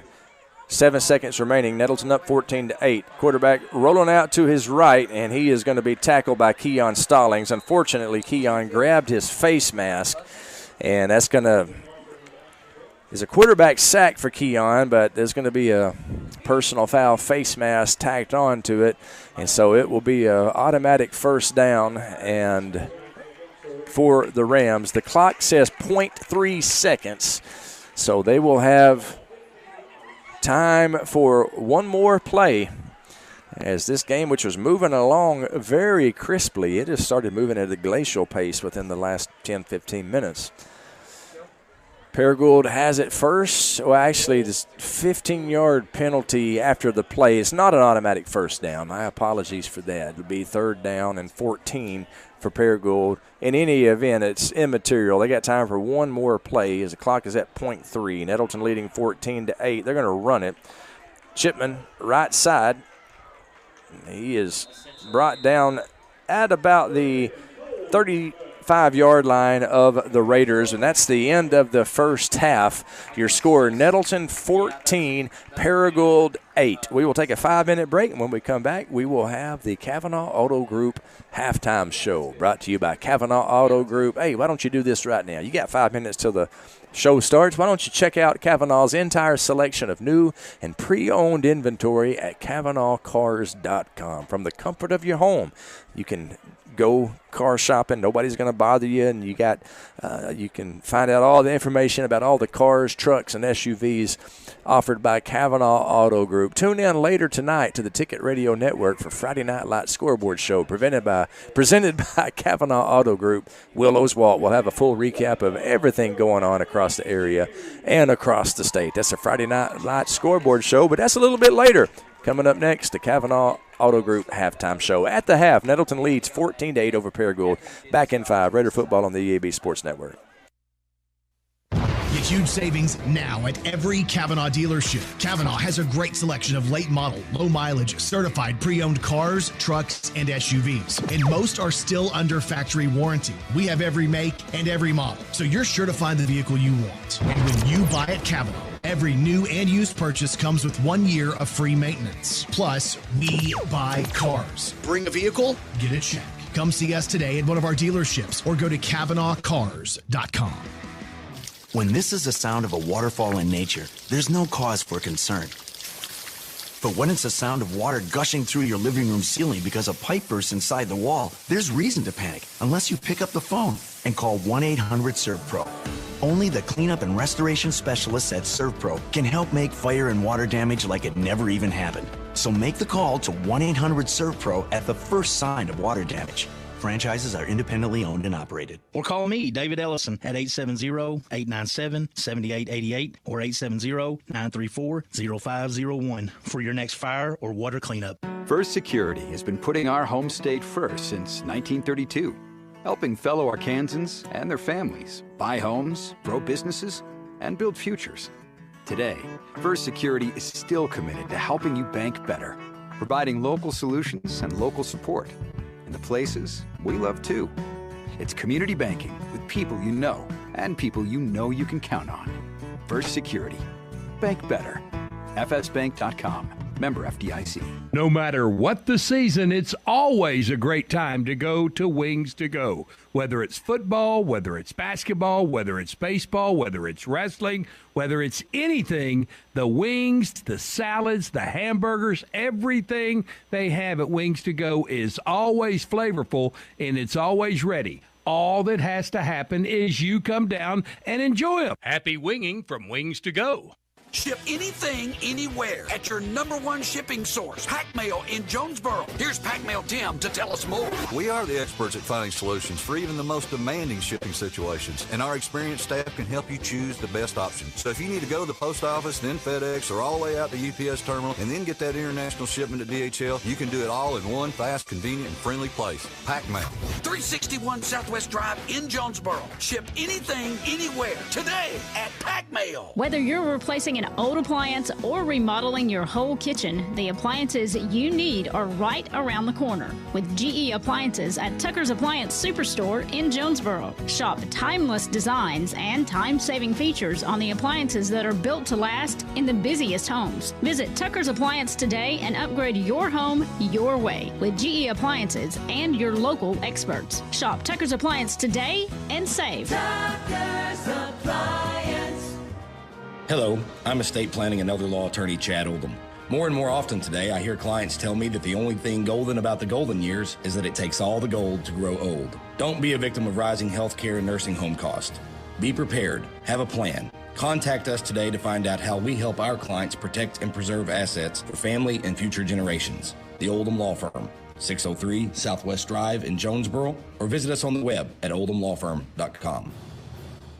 You love your truck, and Plaza Tire Service is here to help you make it even better with custom wheels, leveling kits, and the area's best selection of light truck tires, ATs, mud tires, and RTs up to 35s and bigger. Plaza Tire Service has the tires you want in stock today, and we'll help you select a great combination that gets your truck exactly the way you want it. In Jonesboro and South Caraway, and now at our newest location on East Johnson Avenue. The biggest selection, the best service, and the lowest prices on light truck tires are at Plaza Tire Service.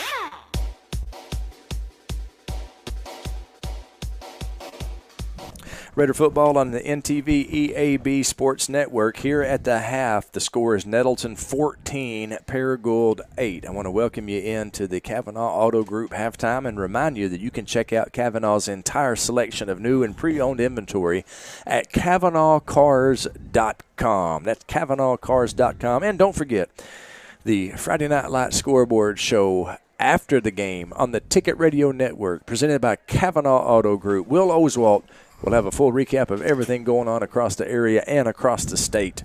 Right now, the Kavanaugh Auto Group halftime show, and we're joined in the booth by our special guest this week, and that is Coach Donnie Tennyson, longtime coach, administrator at Nettleton, among other places. And Coach T, I greatly appreciate you coming up and wading through the Paragould folks to get up here and be on the halftime show. Thank you, sir. Glad to do it. Thank you. You bet. And we're going to talk about the game that's going on in just a minute. But I wanted to cover a couple of things with you, Coach. The first thing that I would like to cover with you is your time at Walnut Ridge. One thing in particular, and I think you know where I'm going with this. But when I first heard the name Donnie Tennyson, it was you were the head coach of the Walnut Ridge Bobcats. And in 1988, had a very good team, took on my Nettleton Raiders, which is your Nettleton Raiders now, but at the time you would not call them your Raiders. Yeah. A couple of times that year, but one of the most famous plays in Nettleton football history, known as just the play, for a while there at Nettleton. You said the play, you knew exactly what it was. You know what I'm talking about, Coach. Explain to the people, if you don't mind. I know it's difficult for you to relive this, but explain what exactly happened in the play. It's still very vivid in my mind. I haven't forgotten it after all these years.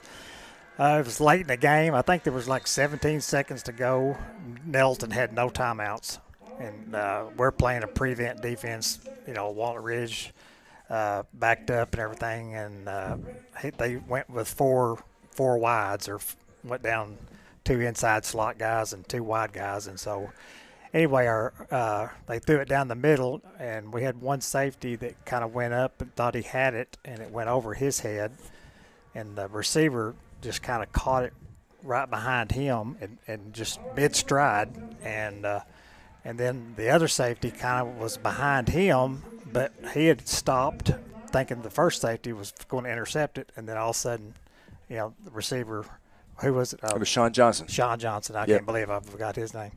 But anyway, he just caught it in stride, and it was over. And I remember just kind of like falling on the ground, and I looked up to see if there was a flag, and there wasn't. And And then the head was back down on the turf. Yeah, then the head was back on the turf. Golly. That's probably the hardest loss I've ever had. Or ever did have. The quarterback was Nettleton Athletic Director Brian Carter, who he sure was. made the throw. Yep. I tell you, that was a very good Nettleton Raider football team that year, and y'all actually had a chance for revenge after that last-second touchdown play, a heartbreaking loss. But you had a chance for revenge. I believe it was the first round of the state playoffs. It was. At Nettleton once again. Yeah. And that was another game that kind of ended in controversy. I think Nettleton jumped out like 16-0 that game, and I thought, well, maybe we've had our chance to beat them, And but our kids hung in there and played hard, and it came down to the wire again. We were down there inside the 10 and threw a little flare pass out to our tailback, and he caught it, and I think Brian Webb knocked him out of bounds right before he crossed the goal line. Yep. As the clock expired. So another tough loss. Very tough loss, yeah. And the controversial part of it was that some folks from Walnut Ridge saying that he was not out of bounds. Or excuse me, they said he got out of bounds, should have stopped the clock. Yeah. I believe was the controversy. And the referee said he was tackled before he got out of bounds. And so the clock kept running and time expired. Yeah. I believe that's how it happened, Coach. I think you're right now, though. But it was a tough couple of games for sure. Hey, this is going to be a positive interview. I'm bringing up bad memories here. But Coach Tennyson, this is Donnie Tennyson, our special guest on the halftime show. And Coach Tennyson played football at Jonesboro High School and was a part of the state championship team. What year was that, Coach? 1972. 72. Now, was that the first state championship in Jonesboro history? No. Well, it might have been. I can't remember. We won it again in 79. I believe that's right. Yeah. So I can't remember. It might have been. Now, I know you were the running back for that team. Just tell me about that team. Shout out some of your teammates on that team. Yeah. Well, you had John Kitterman, the quarterback, and you had Preston Miller on defense as a linebacker. That's my cousin. Yeah. Yeah. He got all of his talent from you. No, he got all the athletic talent in the Miller family. That's what happened. There was none left for me. But Robert Spear was a defensive end. How about that? Lloyd Goff was the inside. We were very good defensively, and but anyway, I could go on and on. And was Coach Massey on that team? No. Okay. No. It was a little after his time. Got you. And you, did y'all run a wishbone? Is that the yes? Okay. And your coach, of course, was the legend. Yeah. Go ahead and call his name. Don Riggs. Don Riggs. That's right. That's right. The legendary Don Riggs. Don Riggs Gymnasium at Jonesboro, named after him. Now, Coach Riggs was a good coach, good person, and he gave me my first coaching job after I got out of college, Yeah. And so I owe a lot to Coach Riggs. He did a great job. Well, he always spoke very highly of you, thought highly of you, and told me on more than one occasion you were the toughest running back he ever had. He used to tell me I was the slowest running back he ever had. You had to be tough. It's like John Wayne said, if you're going to be dumb, you got to be tough. Well, and I guess in football, if you're going to be slow, you got to be tough. But something tells me you weren't slow, Coach. I know at one time you held the record for rushing yards in a single season for Jonesboro. But the thing that I'm always intrigued by is that state championship game in 72 between the Hurricane and Hot Springs, right? Right. Craziest game I've ever heard in my life. Tell us about that game. Well, it was pouring down rain all day basically, and then of course back then nobody had turf fields, even colleges probably, but the field was a mess, and it was partly to each team's disadvantage. With wishbone, we needed to be able to pitch the ball some, and it was really very difficult to do that. And then they were a throwing team, and it really hurt them being able to throw the ball. Right. And so it was a quagmire, and the game ended up 14-14, and so we played 3 10-minute overtimes, much like the pros do, as far as if anybody scores first in the overtime, they win the game. And so we played a 10-minute overtime, nobody scored. We played another 10-minute overtime, nobody scored. Another 10-minute overtime, and nobody scored. And so at that point, the AAA called tie game, Coast State champs. which neither team really liked to have, but it was about 11:45, right, and it was 33 degrees. Wow, and it was tough playing conditions. But, miserable night. Yeah, and we had no hot water in our showers, or no heat in our dressing rooms. Tough night, and we played at their place.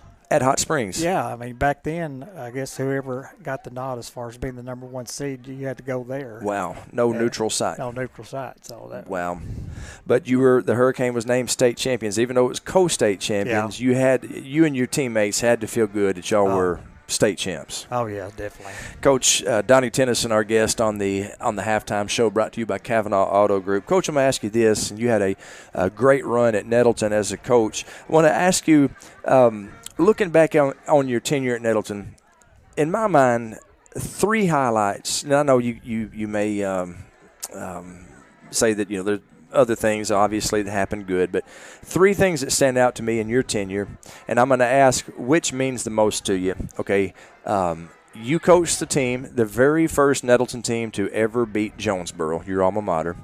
Number 2, you coached the first Nettleton team to ever beat Wynn. We never beat Wynn until Donnie Tennyson led the Raiders to a victory over the Delta Swarm. All right, and you are the first coach to lead Nettleton to the semifinals of the state playoffs. Of those 3 accomplishments, beating Jonesboro, beating Wynn, making it to the semifinals, which means most to you?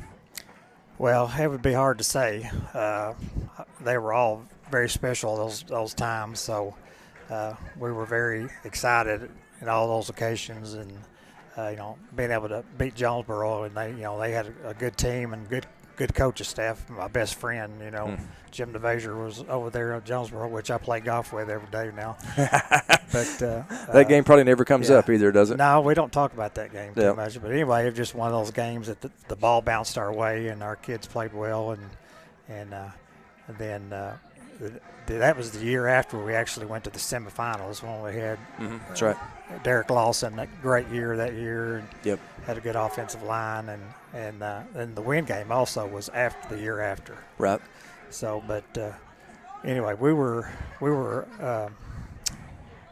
very thankful to be a part of all those moments. It's kind of hard to say which one would be more special. Coach Donnie Tennyson, our special halftime guest here. If you're watching on the live stream, you can see the EAB Sports Network graphic and the incredible Paragould band in the background. Boy, this band is something else, man. They are state champs, and you understand why looking at that. That is some kind of a high school band out there. Coach Tennyson, I want to talk just a second about being a dad. I know you have 2 children you love very much, Carly and Blake. Blake is following in your footsteps as a coach here at Nettleton. But to tell you something, he was an outstanding player whenever he played for the Raiders. You had a chance to coach him. Tell us about Blake Tennyson, the football player. Blake he went both ways. He played receiver and free safety, and so he had a good year his junior and senior year. I think he was all conference, all state both years, and we had good seasons that year. His senior year was the first year that we had to move up to what we would call 5A now, but it was 4A I think back then. But anyway, so it was a little tougher, but he had a good year and still got a lot of honors for that. And they made it. I guess to the 3rd round of the playoffs. Now back then it wouldn't have been the semifinals, I don't think. Right. We actually got beat in the 3rd round. Beat in the 3rd round. Okay. We won 2 games and then got beat over at Osceola. And that's back when Osceola had Jonathan Adams. Tough teams. Yeah. Now you got to be proud of your son as a coach. What all does he do for the Nettleton Raiders on the coaching staff? He coaches, I think, the wideouts and does anything else they tell him to do. And I think he helps sponsor the FCA they have, and so which I'm very proud for him doing that. And so anyway, he does a good job for him. Very proud of him. Yep. Good. And my daughter. Oh, absolutely. I know you're proud of Carly. She takes care of the athletes in St. Bernard Sports Medicine, and she and Brian, wonderful people for sure. And you've got 5 grandchildren now, 4 boys and 1 girl. Is that right? 6. 6. That's right. Of course. Olivia. That's Yeah. right. Olivia. I was thinking of the youngsters. Olivia's grown up on us. Yeah. So you got 6 grandchildren, and I guess that's in your retirement. That's an awful lot of what you're doing. Yes.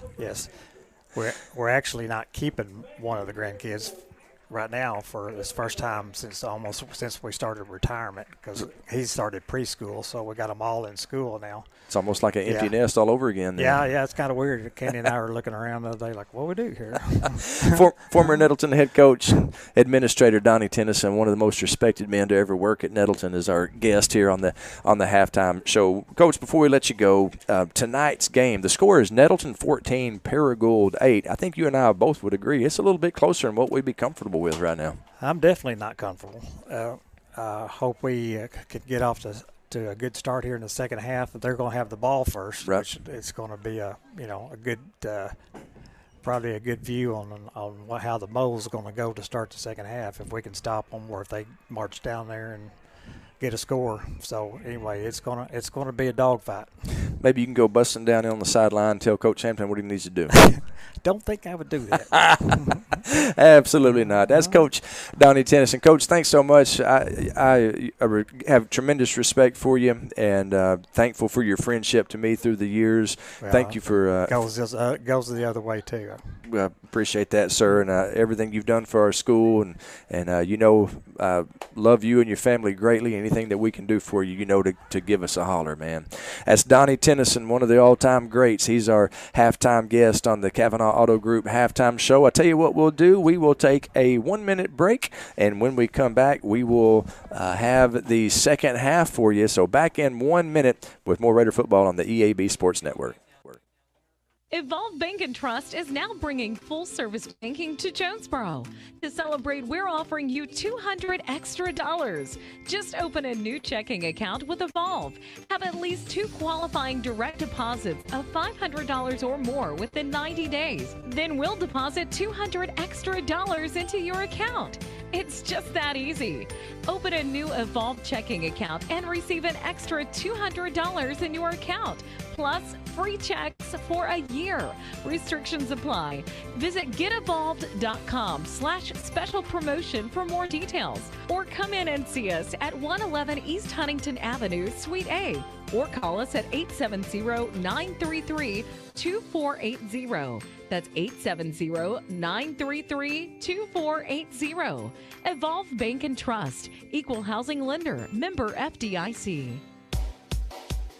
Raider football on the EAB Sports Network.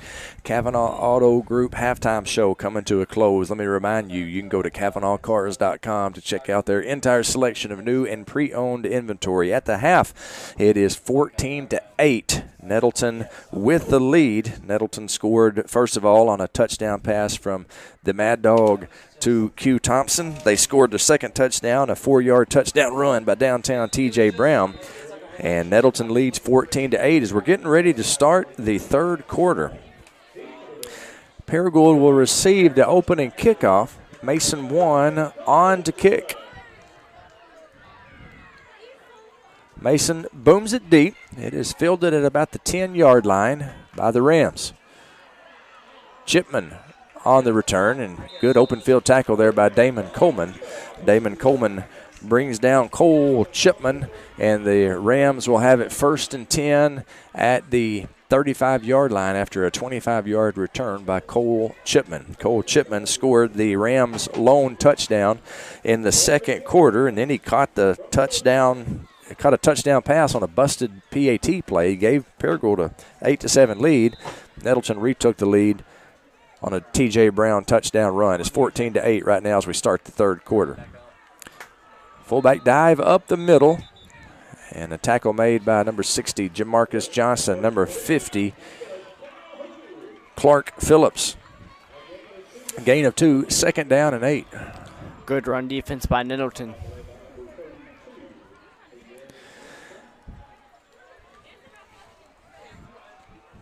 Raider defense has done a good job tonight, keeping Paragould out of the end zone.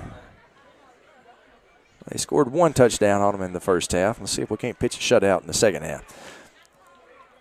Chipman, the quarterback, running right side, and he's got a couple of yards. It's going to be 3rd down and 5 for the Rams. The ball on the 41-yard line of Paragould.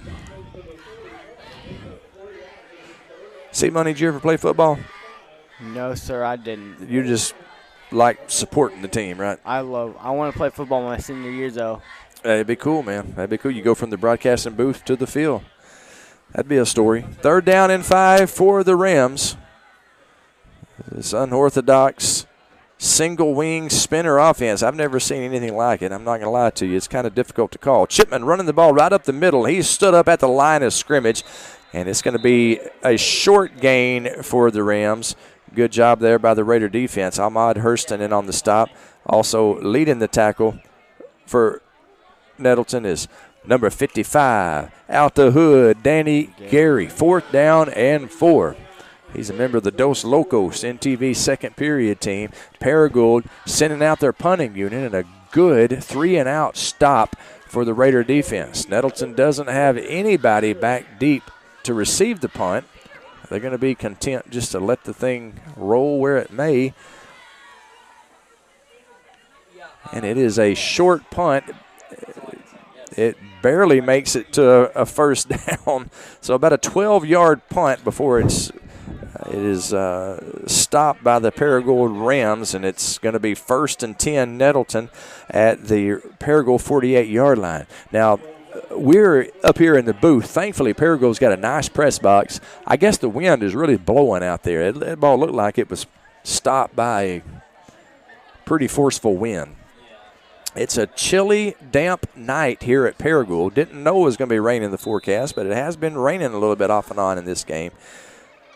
Nettleton takes over on offense.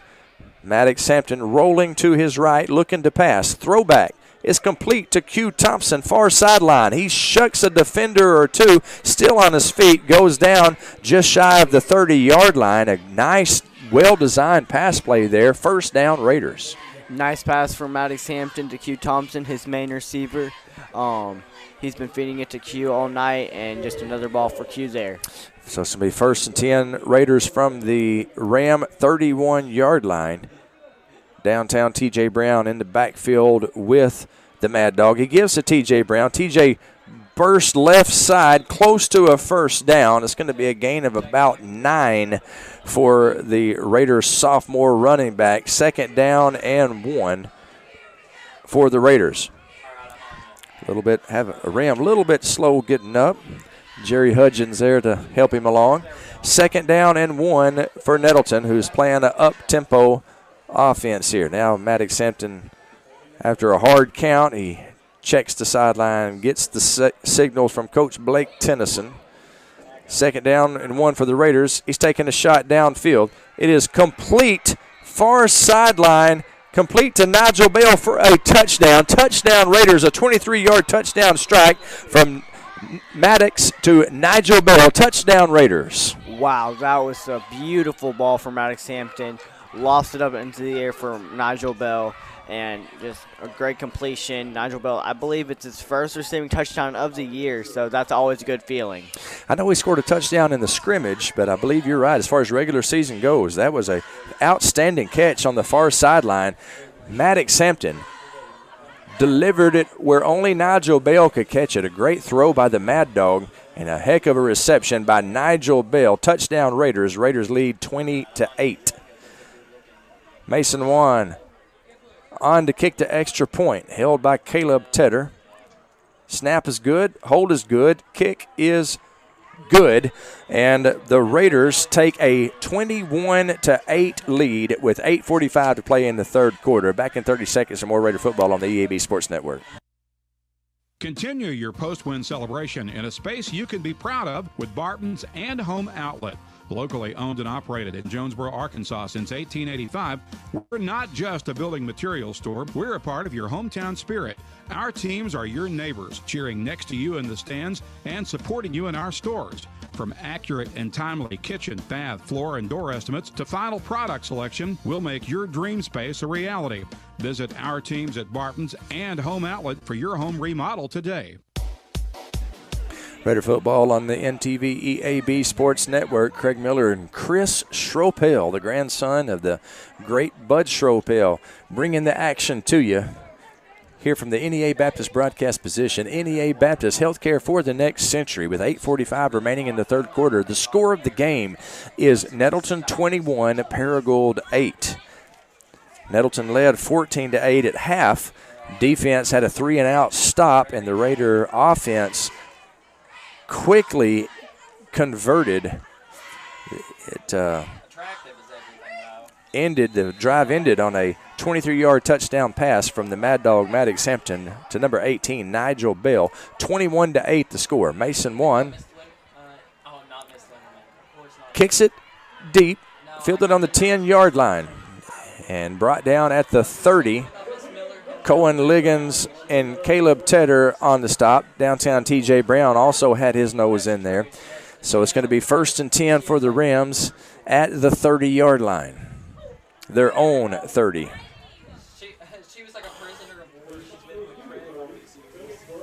First and 10 for Paragould. Scary Jerry is watching. He just made a comment on the YouTube channel. Scary Jerry said, well. Man, I miss Scary Jerry. Scary Jerry, glad to hear from you, buddy. Come back and see us sometime. 1st and 10 for the Rams. It's a speed sweep, and the runner is brought down at the line of scrimmage. A.D. Blackburn, Clark Phillips, and the great Cornholio, number 22, Cornelius Hall in on the stop. No gain. It's going to be 2nd down and 10. This Raider defense playing with a lot of energy and pep out there right now. I bet a talk from Coach Hampton really got them going in the second half. Yeah, I'd like to be in that locker room. Coach Johnson, Coach Hampton getting a hold of them. 2nd down and 10 for the Rams. Now they're in a more of a traditional spread type look. Quarterback keeper, Chipman, running right side, has the first down. Brought down downfield. He's tripped up at about the 40-yard line. Let's see where they spot the ball. I believe he's got the first down. Cornelius Hall in on the stop. Might have been Jamarcus Johnson, Ahmad Hurston. Honestly, I did not quite see, but it's 1st and 10 for the Rams at their own 40. The score is Nettleton 21, Paragould 8, 7:38 and ticking here in the third quarter of play. Now then they're back at that single wing spinner, and now Paragould elects to take a timeout. We'll take a timeout with them. The score is Nettleton 21, Paragould 8, 7:31 to play in the third quarter. Back in 30 seconds with more Raider football on 101.3 Bob FM, part of the EAB Sports Network. Play It Again Sports wants to pay you money. Now that I have your attention, Play It Again Sports in Jonesboro wants to buy your used sports equipment. You heard me right. If you have something that's either outgrown or no longer being used, bring it to Play It Again Sports now. They're looking for youth and adult baseball and softball equipment, golf, weights and workout equipment, disc golf, you name it. Play It Again Sports can turn it into cash for you. Go buy Play It Again Sports at the corner of Highland and Caraway in Jonesboro. Raider football on NTV and the EAB Sports Network. 7:31 to play in the third quarter. The score is Nettleton 21, Paragould 8. So glad to have everybody in Raider Nation enjoying the game on a Friday night, wherever you may be. Pretty good crowd of Raider faithful made the short trip up to Paragould. A little more bundled up than they have been the last few weeks. It's 65 degrees out there, and it has been drizzling a little bit. It looks like everything's dry right now. And that's good news for the fans in attendance here. 1st and 10 for the Rams. Number 16, the ball carrier, and he's tackled for a loss. He is just wrapped up and thrown backwards over there on the right side. Keon Stallings. You don't want to run the ball toward Keon, I promise you. Keon in on the stop, as well as Danny Gary out the hood, and Hurston, Ahmad Hurston, in on the tackle over there. So it's going to be a loss of about 3. It's going to be 2nd down and 13 for Paragould. Nettleton led 14-8 at half. They lead 21-8 right now. Paragould played about as good as they could play in the first half and kept it close. Now then they're back in that single wing, and that's going to be a flag. Looks like the tight end lurched forward. That's going to be a false start. That's number 22, Caden Calhoun. 6'2", 195-pound senior. He plays a little chip on his shoulder, too. He's good two-way player for the Rams, but right there he just kind of he might have lost his balance a little bit, lurched forward, and they flagged him for it. So it's going to be second down and we'll call it 18 for the Rams. Chipman running left side, and he is brought down by a couple of Raiders. Number 50, Keyshawn Washington. Number 24, Damon Coleman on the stop. It's going to be third down and 14 for the Rams. Ball on their own 35-yard line.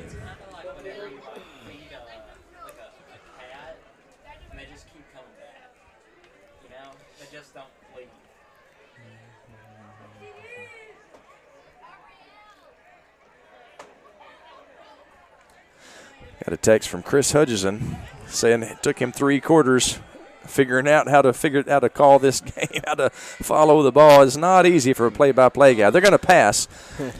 Over the middle, it is incomplete, and Paragould wanting a flag, and I believe they're going to get it. I believe that's going to be a – let's see. I don't see a flag. Do you see a flag? It looked like a little bit of – I believe Damon Coleman might have got away with one if they didn't throw a flag there. He kind of was hanging on to the receivers. He was trying to make the catch. I saw a little bit of a jersey pull. Yeah, a little bit, but I don't see any fabric on the field. Saw some Paragould players clapping afterwards. That kind of indicated to me they may have thrown a flag. I can't even find the man in the white hat. There he is. Let's see if he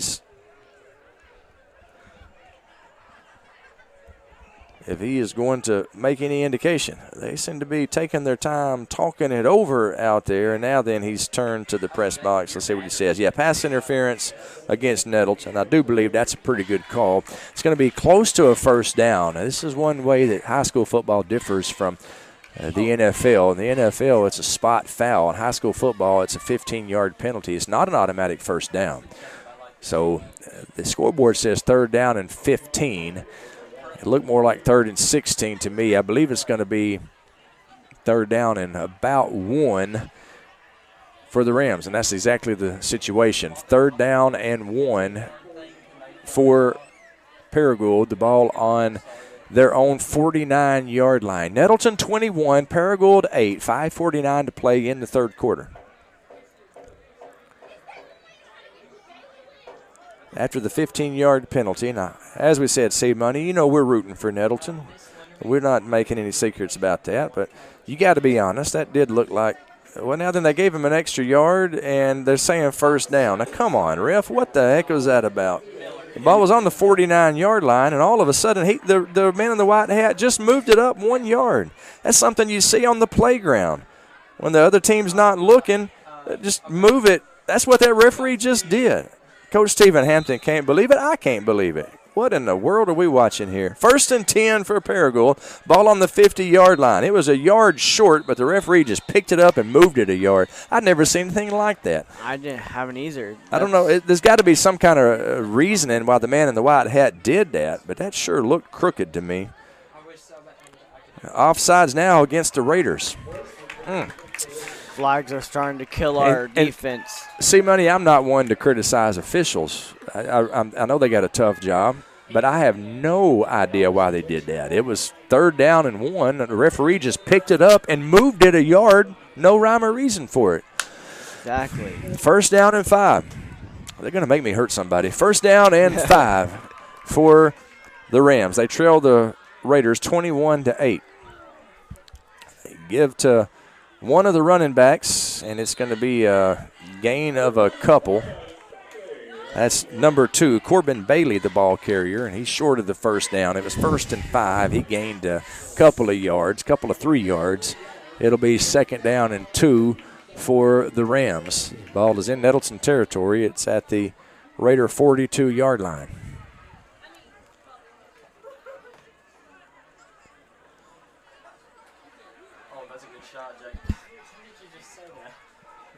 Chipman, the quarterback, direct snap to him, and he's got the first down, running right side.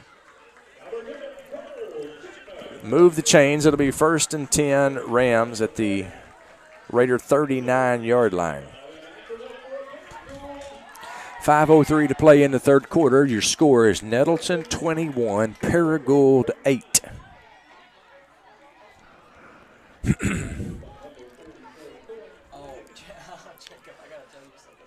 Chipman, the quarterback, and now two receivers spread out wide to the left.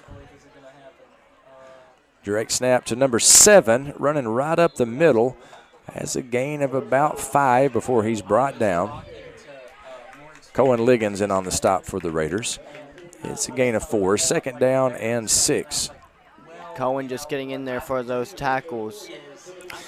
Yeah, Cohen has had a great season. Started last year as a sophomore.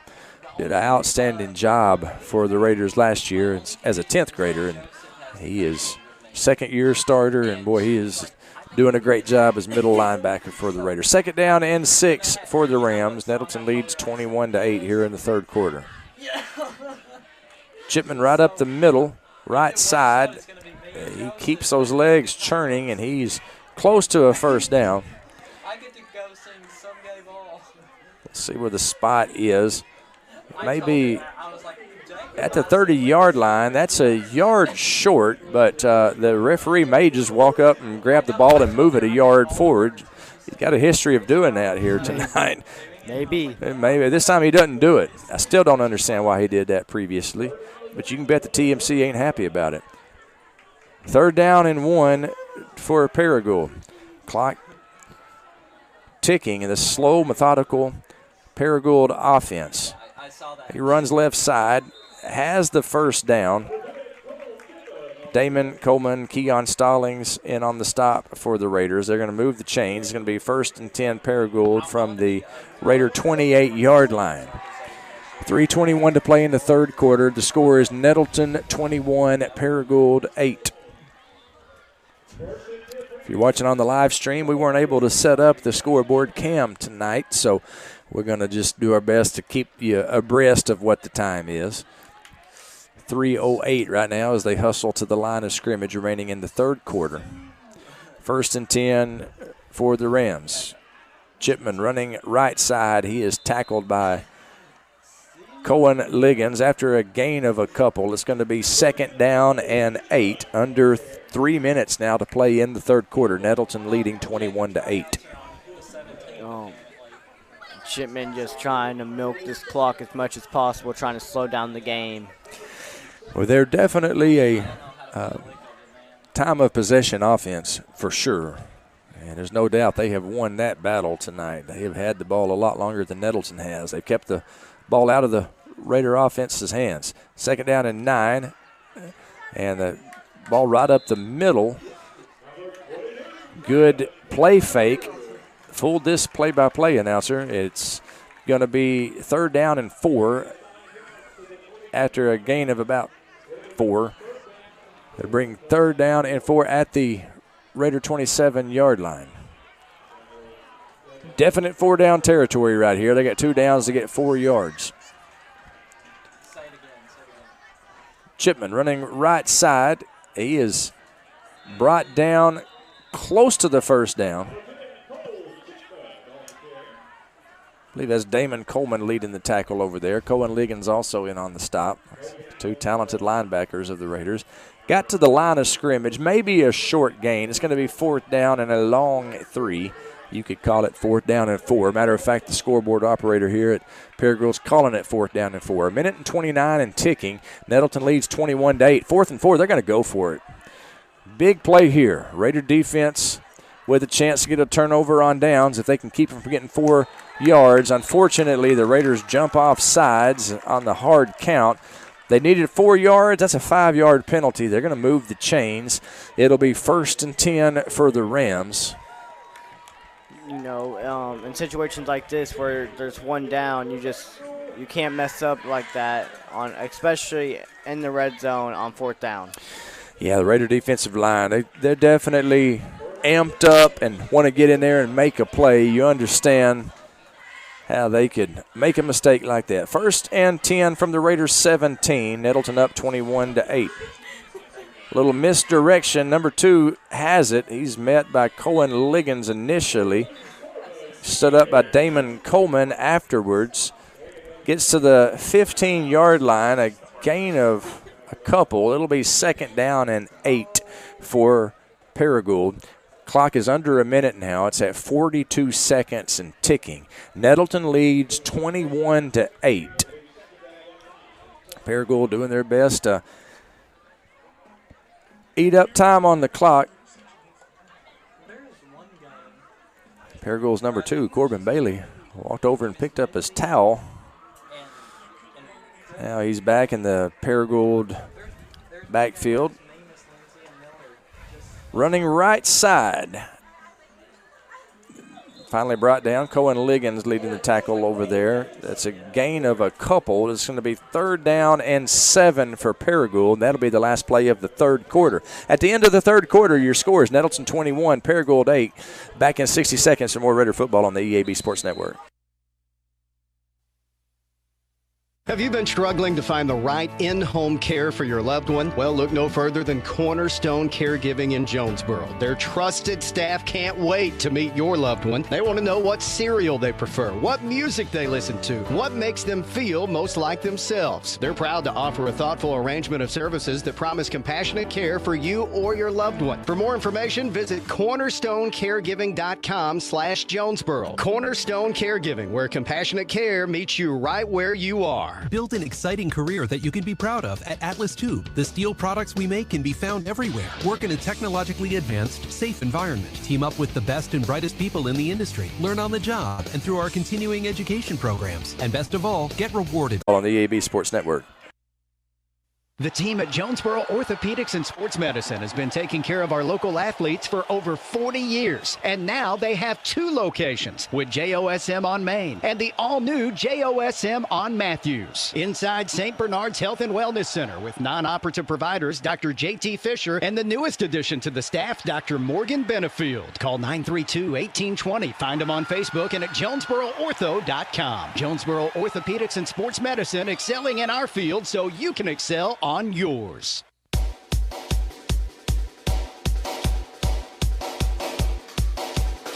Raider football on the NTV EAB Sports Network. Craig Miller and Chris Schropel, the grandson of the legendary Bud Schropel, in the NEA Baptist broadcast position. NEA Baptist Healthcare for the next century. We're in the 4th quarter, 11:30 to play. The score is Nettleton 21, Paragould 15. Now this Paragould team, they played Batesville a very good game last week. They only lost to Batesville 38-27. Only lost to Greene County Tech 6-4. So I mean they've got a history this season of playing teams close, and they are playing the Raiders close tonight. Nettleton up 21-15. Correct. 4th quarter with 11:30 to play. Correct me if I'm wrong. The only game that they lost a lot by was Valley View. And Valley View is probably the front runners for the 5A East right now. Valley View beat them 42-7. That's their biggest loss of the season. They have done a good job in this game of keeping their offense on the field, and evidently it's pretty windy out there. That ball has fallen over a couple of times on the tee, so they will allow them to have a player there to kind of hold the ball. So Paragould kicking off to Nettleton. We're in the 4th quarter. The kicker is Aiden Chipman. Cole Chipman, who I'm assuming is Aiden's brother. He has scored a couple of touchdowns tonight for Paragould and a 2-point conversion. Squib kick goes into the end zone. That'll be a touchback. As Q Thompson watches it roll out onto the track that surrounds this football field. So Nettleton will have 1st and 10 at their own 20. 11:30 to play in the game. Nettleton up 21-15. I would say it's vital that the Raiders score on this drive, C-Money. Don't want to, Paragould has proven that they can drive the ball down the field. And with 11:30 to play, there's time for one of those slow, methodical Paragould drives. Need to make it a two-possession game here in the fourth quarter. Nettleton up 21-15. Maddox Hampton gives to T.J. Brown. T.J. Brown running left side. He's got a gain of about 5 yards. It's going to be second down and 5 from the 30. Now that was a touchback, but the ball's on the 25. I could have sworn that that the ball was supposed to be on the 20. I thought the punt with touchback was 20 and then the kickoff was 25. You may be right. Downtown T.J. Brown has the first down across the 35-yard line. I've seen things in this game I've never seen before. I've been confused most of this game by this Paragould offense. I have two teams. See, I have two. And it's a flag on the play, and I believe it's going to go against Nettleton. The result of the play is a first down. But there is a pink flag out there. October, Breast Cancer Awareness Month, and the officials who normally throw yellow flags are throwing pink flags around tonight. I didn't see the indication from the man in the white hat, but they're bringing it back a way I don't want them to. They're bringing it back against the Raiders. I believe that was a 10-yard penalty, which tells me that that was a holding against the Raiders. So second down and 15 for Nettleton. Maddox Hampton, he's going to run it himself. Design run for the Mad Dog, and boy, he didn't get anywhere. He is met over there at the line of scrimmage. Leading the tackle is number 27, Lane Holden. It's going to be third down and 15 for the Raiders. Mad Dog just got back to the line of scrimmage before he was driven back. So third down and 15. 10:34 to play in the game. Nettleton up 21-15. Paragould, however, with the momentum right now. See if the Raiders can't do something about that. Maddox Hampton in the gun with T.J. Brown. He's going to pass. Looking downfield. Plenty of time, and now then he's under pressure. Throws incomplete, intended for Nigel Bell, and it's going to be fourth down and 15, and the Raiders are going to punt. 10-12 remaining in the game. Nettleton up 21-15. They're going to punt the ball away to this unorthodox, slow-moving, yet effective Paragould offense. Not what you want to do at this point in the game when Paragould has momentum. Just scored a touchdown, made a one-possession game. There's still 10-12 left on the clock, which is not looking good.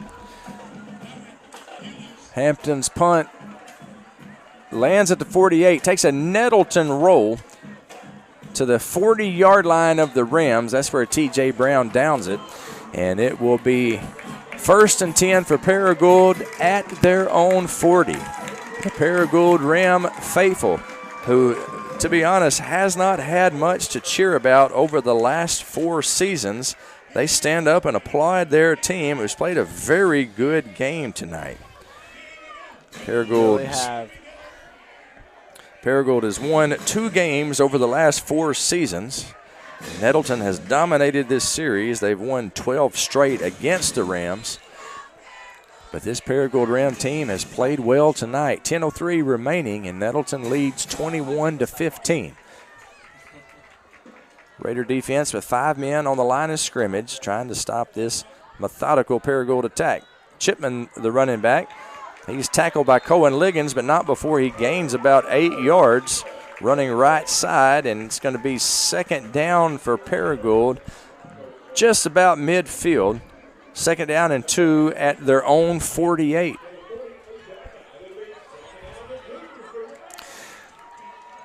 Clock is at 9:39. Nettleton has won the last 12 games in this series, and none of them have been close. They won 35-0 last year. This is a much improved Paragould team. Second down and 2. Quarterback keeper, he's hit in the backfield, keeps on moving forward, has the first down. Needed 2, got 3. First down, Rams. First and 10 on the Raider 49. Clock is at 9:12 as they move the chains. They'll stop it just long enough to get the chain set, and they will start it rolling. Nettleton led 14-8 at half. Outscored them 7-0 in the third quarter. Led 21-8 at the end of the third quarter. Paragould has scored a touchdown, and they've got the ball right now, trying to take the lead. Nettleton up by 6. Chipman, the ball carrier, following his blocks, and he has got a first down. Tackled downfield by Clark Phillips, but not before he gets a first down. Gain of 10. Just moving the ball down the field really efficiently right now. First and 10 on the Raider 38-yard line. Yeah, they are getting big gains on this. It's not just 3 yards in a cloud of dust every time. It's gains of 7, 8, 10 yards. Very effective offense here that the Paragould Rams are running against the Raiders. First and 10 from the 38. Now would be a good time for a turnover, C-Money. Quarterback keeper running the left side. Knifes his way through the Raider defense down to the 30-yard line. It's going to be 2nd down and 1 for Paragould. Another nice gain for this Ram rushing attack. Clock is under 8 minutes now, 7:55 to play. Paragould, the score is Nettleton 21, Paragould 15. Paragould with the ball on the Raider 30. C-Money, I am calling for a turnover right here. That would be very nice. Chipman running right side, has the first down, I believe. He's tackled by Damon Coleman. Also in on the stop for Nettleton is Cohen Liggins. Needed 1 yard for the first down. He got it, and it's going to be 1st and 10 for Paragould. Ball on the Raider 28-yard line. The score is Nettleton 21, Paragould 15, 7:15 to play in the game.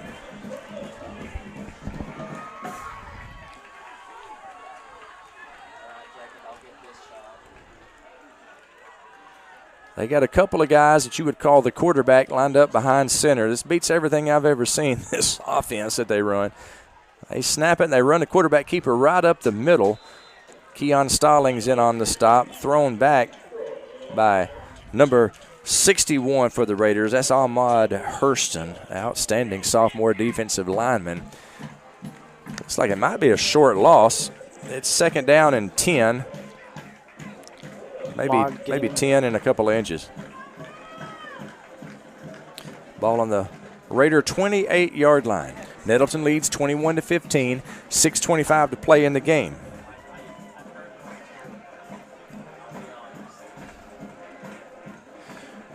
Quarterback running right side, shucks a tackler or two, and he's down inside the 15-yard line. 1st down, Paragould. Chipman, who has run the ball well all night, has 2 touchdowns and 1 2-point conversion reception, and they move the chains. It's 1st and 10, Paragould. Ball on the 15. There is an injured Ram down on the field. They're attending to him, and let's hope that young man is all right. It's a Paragould player. I cannot read his number from where he's laying on the field right now. I can read some numbers on the scoreboard, and I will tell it to you right now. It is 21-15. Nettleton with a 6-point lead with 6:08 to play. But Paragould with the ball and Paragould driving. They have it in the end zone, 1st and 10 at the Raider 15-yard line.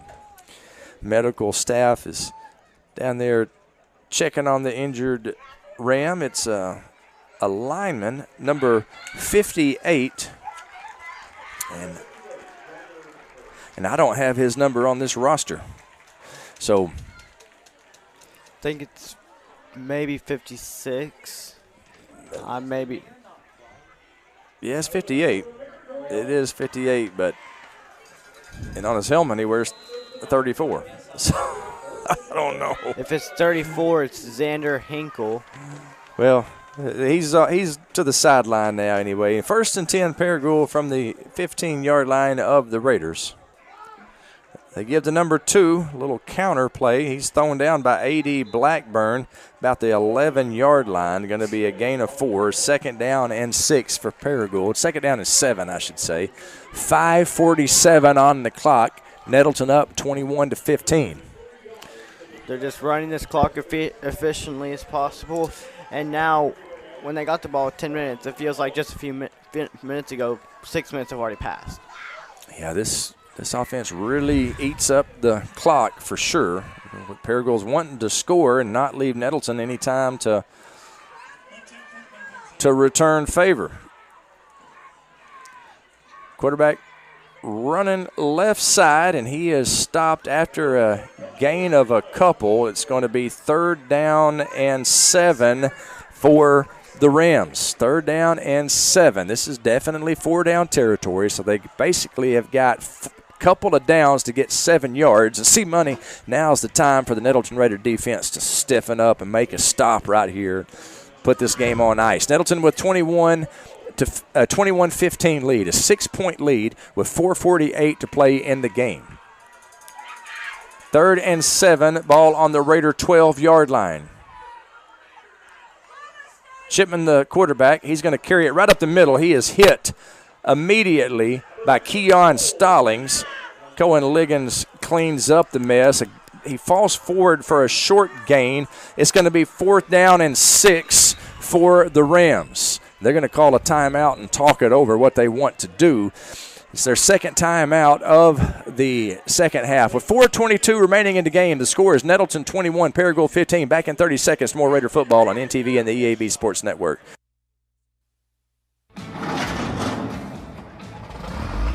Greenway proudly supports the DIYer in you. Whether you're a mover, a shaker, a groundbreaker, a risk taker, a challenge embracer, or a landscape visionary, whatever the task, we've got a John Deere tractor that can help move your project forward. You've got work to do, so let's get started. Reserve yours today in store or at gogreenway.com. 4:22 to play here at Paragould. Nettleton with a 21-15 lead over the Rams. The Rams with a big play coming up. It's 4th down and 6 for Paragould. The ball is at the Raider 10-yard line. Raider defense hustles out. They take their place on the field, and here comes the Ram offense. Play of the game right here. 4th down, 6 yards to go. Direct snap to number 8. He's going to pass it over the middle. It's complete into the end zone. Touchdown to number 14.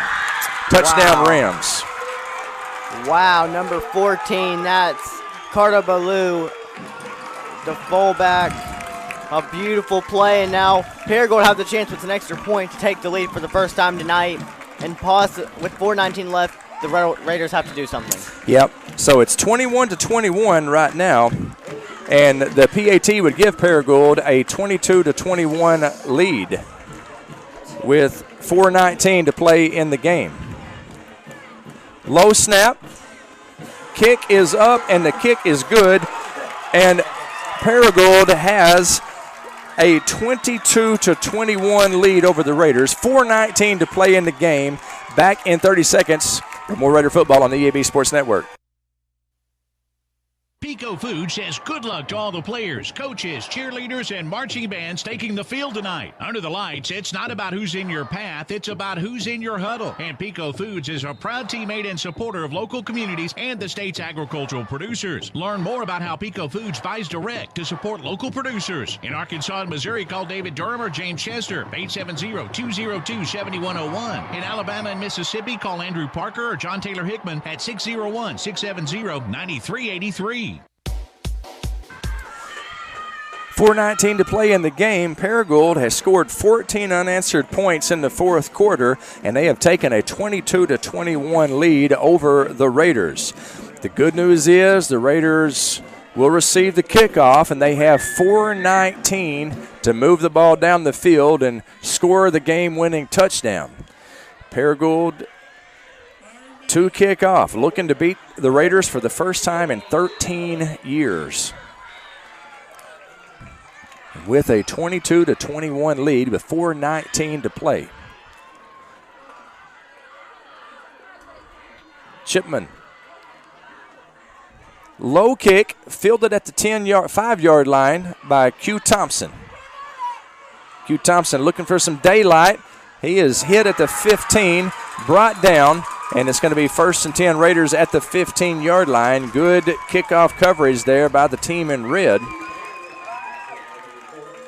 Number 9, Jathan Moore with the stop at the 15-yard line. So 4:10 on the clock. The Raiders got to travel 85 yards, score a touchdown, and win this game. Maybe even can get a field goal if they get in field goal range. They can definitely do that. The Raiders have 3 timeouts.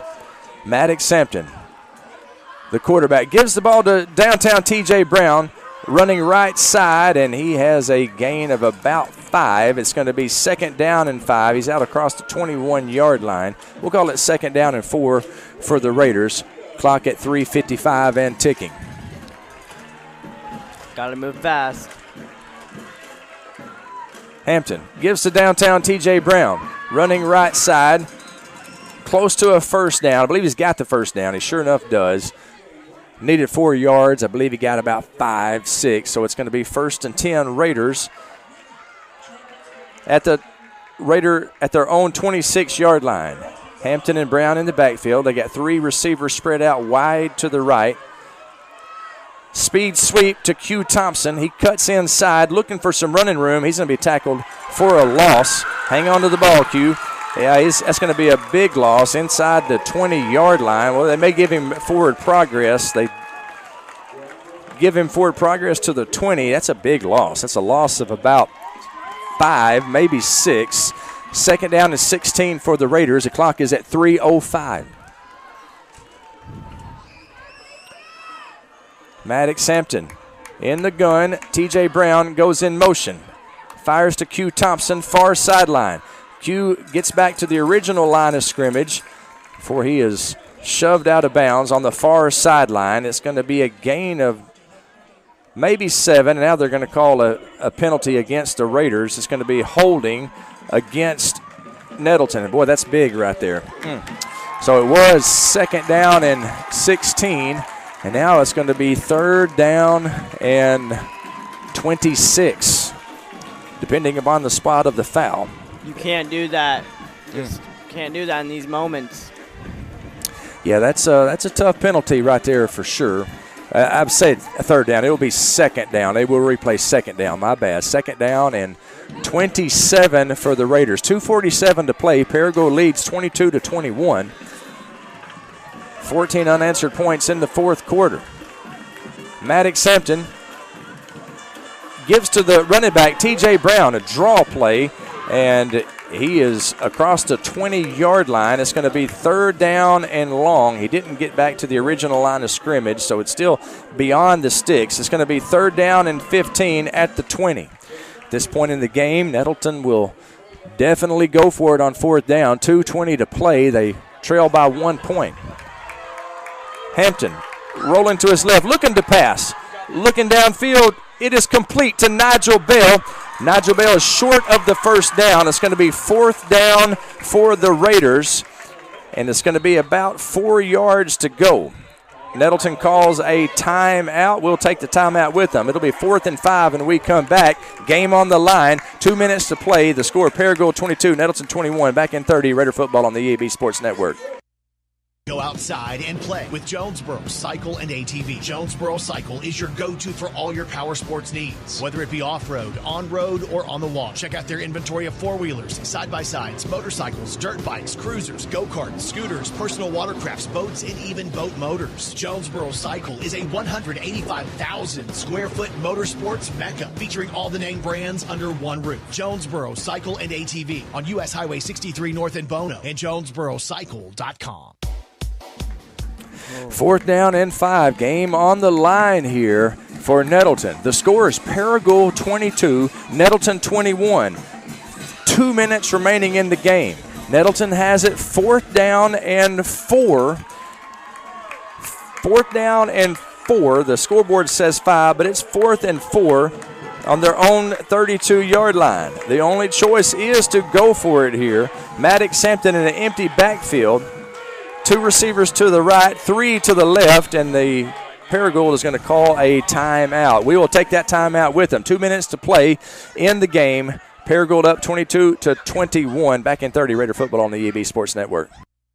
Need top-notch farming and lawn gear? Visit First Choice Farm and Lawn, your Kubota dealer in Brooklyn. We get your need for reliable equipment. That's why we offer precision Kubota machinery for any task. From seasoned farmers to green-thumbed homeowners, we are working to keep you working. Find your Kubota match at First Choice Farm and Lawn on Highway 49 in Brooklyn. Achieve your goals faster with our Kubota inventory and top-notch service. Call 870-790-2301 or drop by today. Your trusted Kubota dealer, First Choice Farm and Lawn. Raider football on the EAB Sports Network. Huge play coming up, Raider Nation. 4th down and 5 for your Nettleton Raiders. I'm going to call it 4th down and 4. It looks like 4th and 4 to me. The ball is on the Raider 33-yard line. Game on the line right here. Paragould leads 22-21. 2 minutes to play. Raiders have got to get this 4th down conversion if they want to avoid a shocking upset. Maddox Hampton in an empty backfield, and now I believe Nettleton is going to call a timeout. Nettleton does call a timeout. That is their second timeout. They have one left. We'll take it with them. It's 22-21. Paragould with a 1-point lead, 2 minutes remaining. Fourth quarter, the fourth down play. When we come back, 4th and 4, Raiders back in 30. Raider football on the EAB Sports Network. Northeast Arkansas, this is John Moore of Arkansas Superstore on Highway 49 in Brooklyn. Here to tell you that we're flipping the script on car buying. Don't stand for bait and switch tactics. That's holding. We believe in transparency and trust. You deserve the car you want with a payment much lower than your rent. Arkansas Superstore is here to make sense of it all for you. Come over and find your dream ride. You're approved. When the banks say no, I say yes. Visit us today at 11580 Highway 49 North in Brooklyn or online at arkansassuperstore.com. Play of the game forthcoming, Raider Nation. 2 minutes to play. It's 4th down and 5. Paragould 22, Nettleton 21. 4th and 5. Maddox Hampton in an empty backfield in the shotgun. 2 receivers to his right, 3 to his left. He's going to pass. It's complete to Caleb Tedder. 1st down, Raiders. He stood up at the 41-yard line. Clutch play for the Raiders. Move the chains. The Raiders live to fight another day. Quick pass. Who was that? Number 17? Caleb Tedder. Caleb Tedder. Yeah, big huge time play. Huge moment. Nettleton's still in this. Still in this for sure. 1st and 10. They're going to keep it on the ground. Running downtown T.J. Brown. Fumble on the play, but they're going to say it's play was whistled dead. I believe a fumble on the play recovered by Paragould, but I heard a whistle. So they're going to say that T.J. Brown was down. Gain of 5. It's going to be 2nd down and 5 for the Raiders. The clock is rolling at 1:34. We're going to have to play a little urgency right here. Ball at the 45-yard line. Maddox rolling to his right, looking to pass. Throws downfield. It is complete to Q Thompson, who makes a fine catch on the far sideline. 1st down, Raiders at the 40. Q made the catch, tiptoed in, and 1st down, Raiders. Stops the clock at 1:21. Good play by Q getting out of bounds. Stops the clock at 1:21. Raiders trying to score and avoid the upset. They trail 22-21. 1:21 remaining in this game. 1st and 10 at the Paragould 38. Hampton gives to downtown T.J. Brown, running right up the middle, close to a 1st down. He's down to the 30-yard line. It's going to be 2nd down and maybe 2 for the Raiders. 1:09 on the clock. Now then the clock is at 1 minute as Maddox Hampton takes the snap. It's a run. Mad Dog running. He's inside the 20. Has the 1st down. Get out of bounds, Mad Dog. He does not do so. He's tackled at the 15. They'll stop the clock long enough to move the chains. It's going to be 1st and 10 for the Raiders at the 15. 51 seconds remaining. Raiders fighting with everything within them to win this game, to score this touchdown, to avoid a shocking upset. Right now, Paragould has a 1-point lead. It's 1st and 10 at the 15. The Mad Dog gives to downtown T.J. Brown, running right side. He's across the 10-yard line before he's brought down by the Rams. He's going to be about 2 yards short of a 1st down. Clock is at 33 seconds. Raiders hustling. Maddox Hampton gives to T.J. Brown, running right up the middle to the 5-yard line. 1st down for the Raiders. They'll stop the clock at long enough to move the chains. I said they'll stop the clock. They finally got around to doing so. 20 seconds remaining, and I believe Nettleton is taking a timeout. Whew, mercy. I tell you what we're going to do. We're going to keep it right here, Gavin. 20 seconds to play in this game. The score is Paragould 22, Nettleton 21. I said Nettleton took a timeout. I'm not sure. There's an injured Ram down on the field. It appears to be a cramp. That's all that it appears to be, which is good news. Don't want to wish ill will on anybody, and all of these young men we wish nothing but the best for. Young man is getting treated down there at about the 5-yard line. The situation for the Raiders is going to be first down and goal to go at the 5, and I don't know if that's a Nettleton timeout or an official's timeout for an injury. There's 20 seconds left on the clock. First down and goal from the 5. The injured player is number 51, Jalen Simmons, and like I said, I think that's just a cramp. C-Money, 20 seconds to go. Paragould 22, Nettleton 21. Nettleton does not have any timeouts left. Got to get in the end zone. Maddox, Hampton, the quarterback, T.J. Brown in the backfield with him. Q Thompson spread out wide to the right. Nigel Bell to the left. He's going to pass, looking for Q. It's caught in the end zone. Touchdown Raiders. Touchdown Raiders. Maddox Hampton with a clutch touchdown throw where only Q Thompson could catch it. With 16 seconds remaining in the game, the Raiders take the lead. Huge play by Q Thompson. They're down by 1. There's only less than 2 minutes. No, there's 4 minutes left on the clock. And they drove down the field with only one timeout and got it in the end zone where they need to. 16 seconds left. This game is not over, but it definitely looks very good for Nettleton. Looks a whole lot better than it did about 2 minutes ago, C-Money, that's for sure. Nettleton takes the lead 27-22 with 16 seconds remaining in the game. Whew, clutch throw from Maddox. It was first and goal from the 5, a little out route by Q Thompson. He hit him. 2-point conversion is no good. Pass was intended for Blackburn, A.D. Blackburn. There is a flag thrown in the back of the end zone that looks like it might be a pass interference call. I believe that is going to be pass interference against the Rams. So they will replay half the distance to the goal. It's 27-22. Nettleton trying to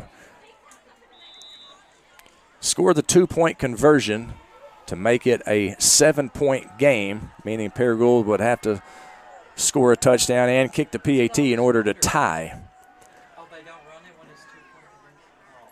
The Mad Dog, Maddox Hampton, gives to T.J. Brown. T.J. Brown looking for some daylight. He doesn't find any. He stops short of the goal line. 2-point conversion is no good. However, the Raiders take a 27-22 lead on a clutch Maddox Hampton touchdown pass to Dr. Q Thompson. 5-yard touchdown pass with 16 seconds remaining in the game has given Nettleton a 27-22 lead. C-Money, let's keep it right here. Nettleton's getting ready to kick off. And barring a miraculous 16 seconds by the Rams, the Raiders are going to escape from Greene County with a 27-22 win. We're over here in the Paragould press box and right behind the Paragould faithful.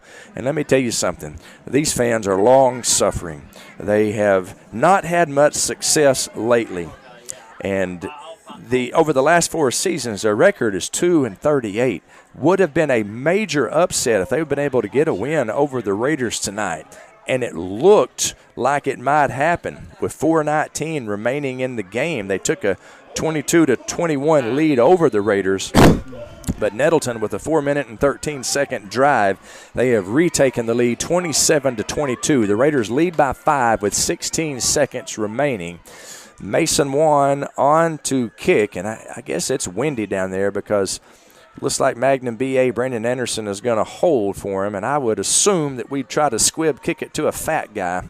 That's what I think the thing to do would be. Maybe he'll kick it deep, but 16 seconds remaining in this game.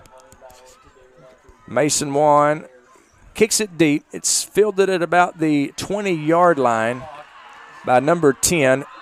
Cohen Liggins is there to bring him down at the 31-yard line. Took about 3 seconds from the time he caught it to the time he was down. So 13 seconds remaining in the game. Paragould has 0 timeouts. They will take over 1st and 10 at their own 31-yard line. 1st and 10, 32-yard line, I should say. 1st and 10 at the 32. And Paragould will have time for a couple of plays. Nettleton with a 27-22 lead. Nettleton led 14-8 at half. They led 21-8 at the beginning of the fourth quarter. But, man, Paragould mounted a furious rally, scored 14 unanswered points to take a 22-21 lead on the Raiders. Now then their offensive unit is out there. 2 receivers spread out wide right. They're going to throw.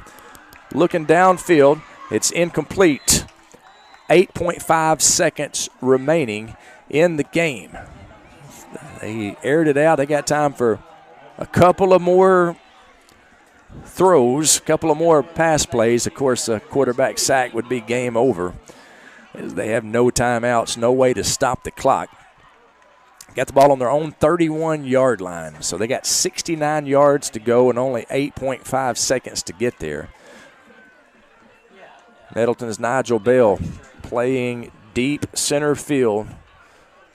He's backed up at the 50-yard line. Anybody going to score, they're going to get past Nigel. Fumble on the play, and that'll do it, folks. Fumble on the play, and Paragould falls on it, but they are unable to stop the clock. The final score is Nettleton 27, Paragould 22. Heck of a game by these Paragould Rams, a resurgent program who gave Nettleton everything they wanted. They just almost pulled off the upset, but the Raiders get the win 27-22. We'll take a 4-minute break. When we come back, we will have the postgame show brought to you by Lexicon.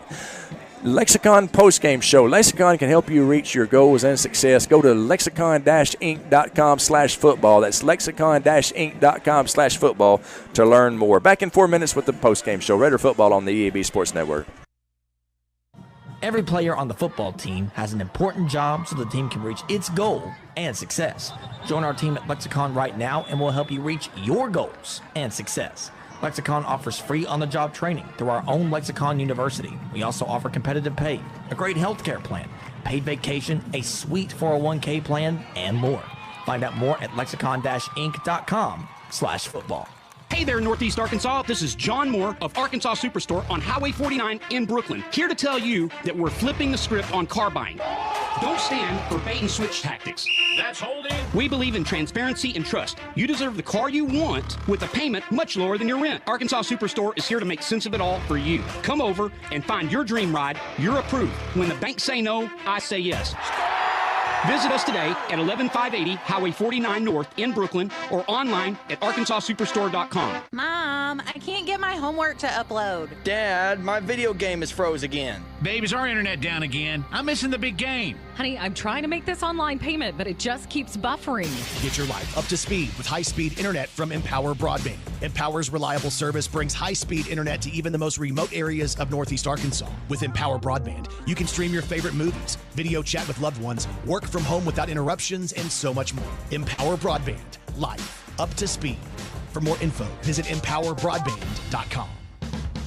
It's a mix and match special now at all Northeast Arkansas Domino's Pizza locations. Choose any two for $6.99 each for carry-out or delivery. How about a medium 2-topping pizza, oven-baked sandwich, pasta in a tin, loaded tots, Domino's stuffed cheesy bread, bread twists, marble brownies, and so much more. Switch it up for lunch or dinner for the whole gang. The mix and match special with any two for only $6.99 each for carry-out or delivery. Only at your Northeast Arkansas area Domino's Pizza locations. No matter what the season, it's always a great time to go to Wings to Go. Whether it's football, whether it's basketball, whether it's baseball, whether it's wrestling, whether it's anything, the wings, the salads, the hamburgers, everything they have at Wings to Go is always flavorful and it's always ready. All that has to happen is you come down and enjoy them. Happy winging from Wings to Go. Nettleton High School Athletics is brought to you by Gateway Tire and Service Center and Toyo Tires. Where there's always one thing you can count on, we go the distance for you. Before you hit the road for a trip across country or across town, drop by Gateway Tire and Service Center and check out the great deals on Toyo Tires. Whether it's tires or auto repair, you can always count on one thing. At Gateway Tire and Toyo Tires, we go the distance for you. At Gateway Tire in Jonesboro,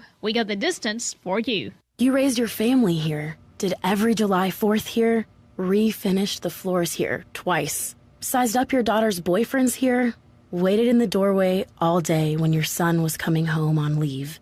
This place has given you all you've dreamed of, and now it's giving again, in the form of a gourmet kitchen and the quietest dishwasher known to man. Realize your dream with a home equity line of credit from Simmons Bank. Dreams realized. SimmonsBank.com. Member FDIC, equal housing lender, subject to credit approval. The Raiders beat Paragould 27-22 in a barn burner, as the late great Dick Clay would say. And we want to welcome you into the Lexicon Postgame Show. Lexicon can help you reach your goals and success. If you want to find out more, go to lexicon-inc.com/football. That's lexicon-inc.com/football to learn more. Let's recap this game.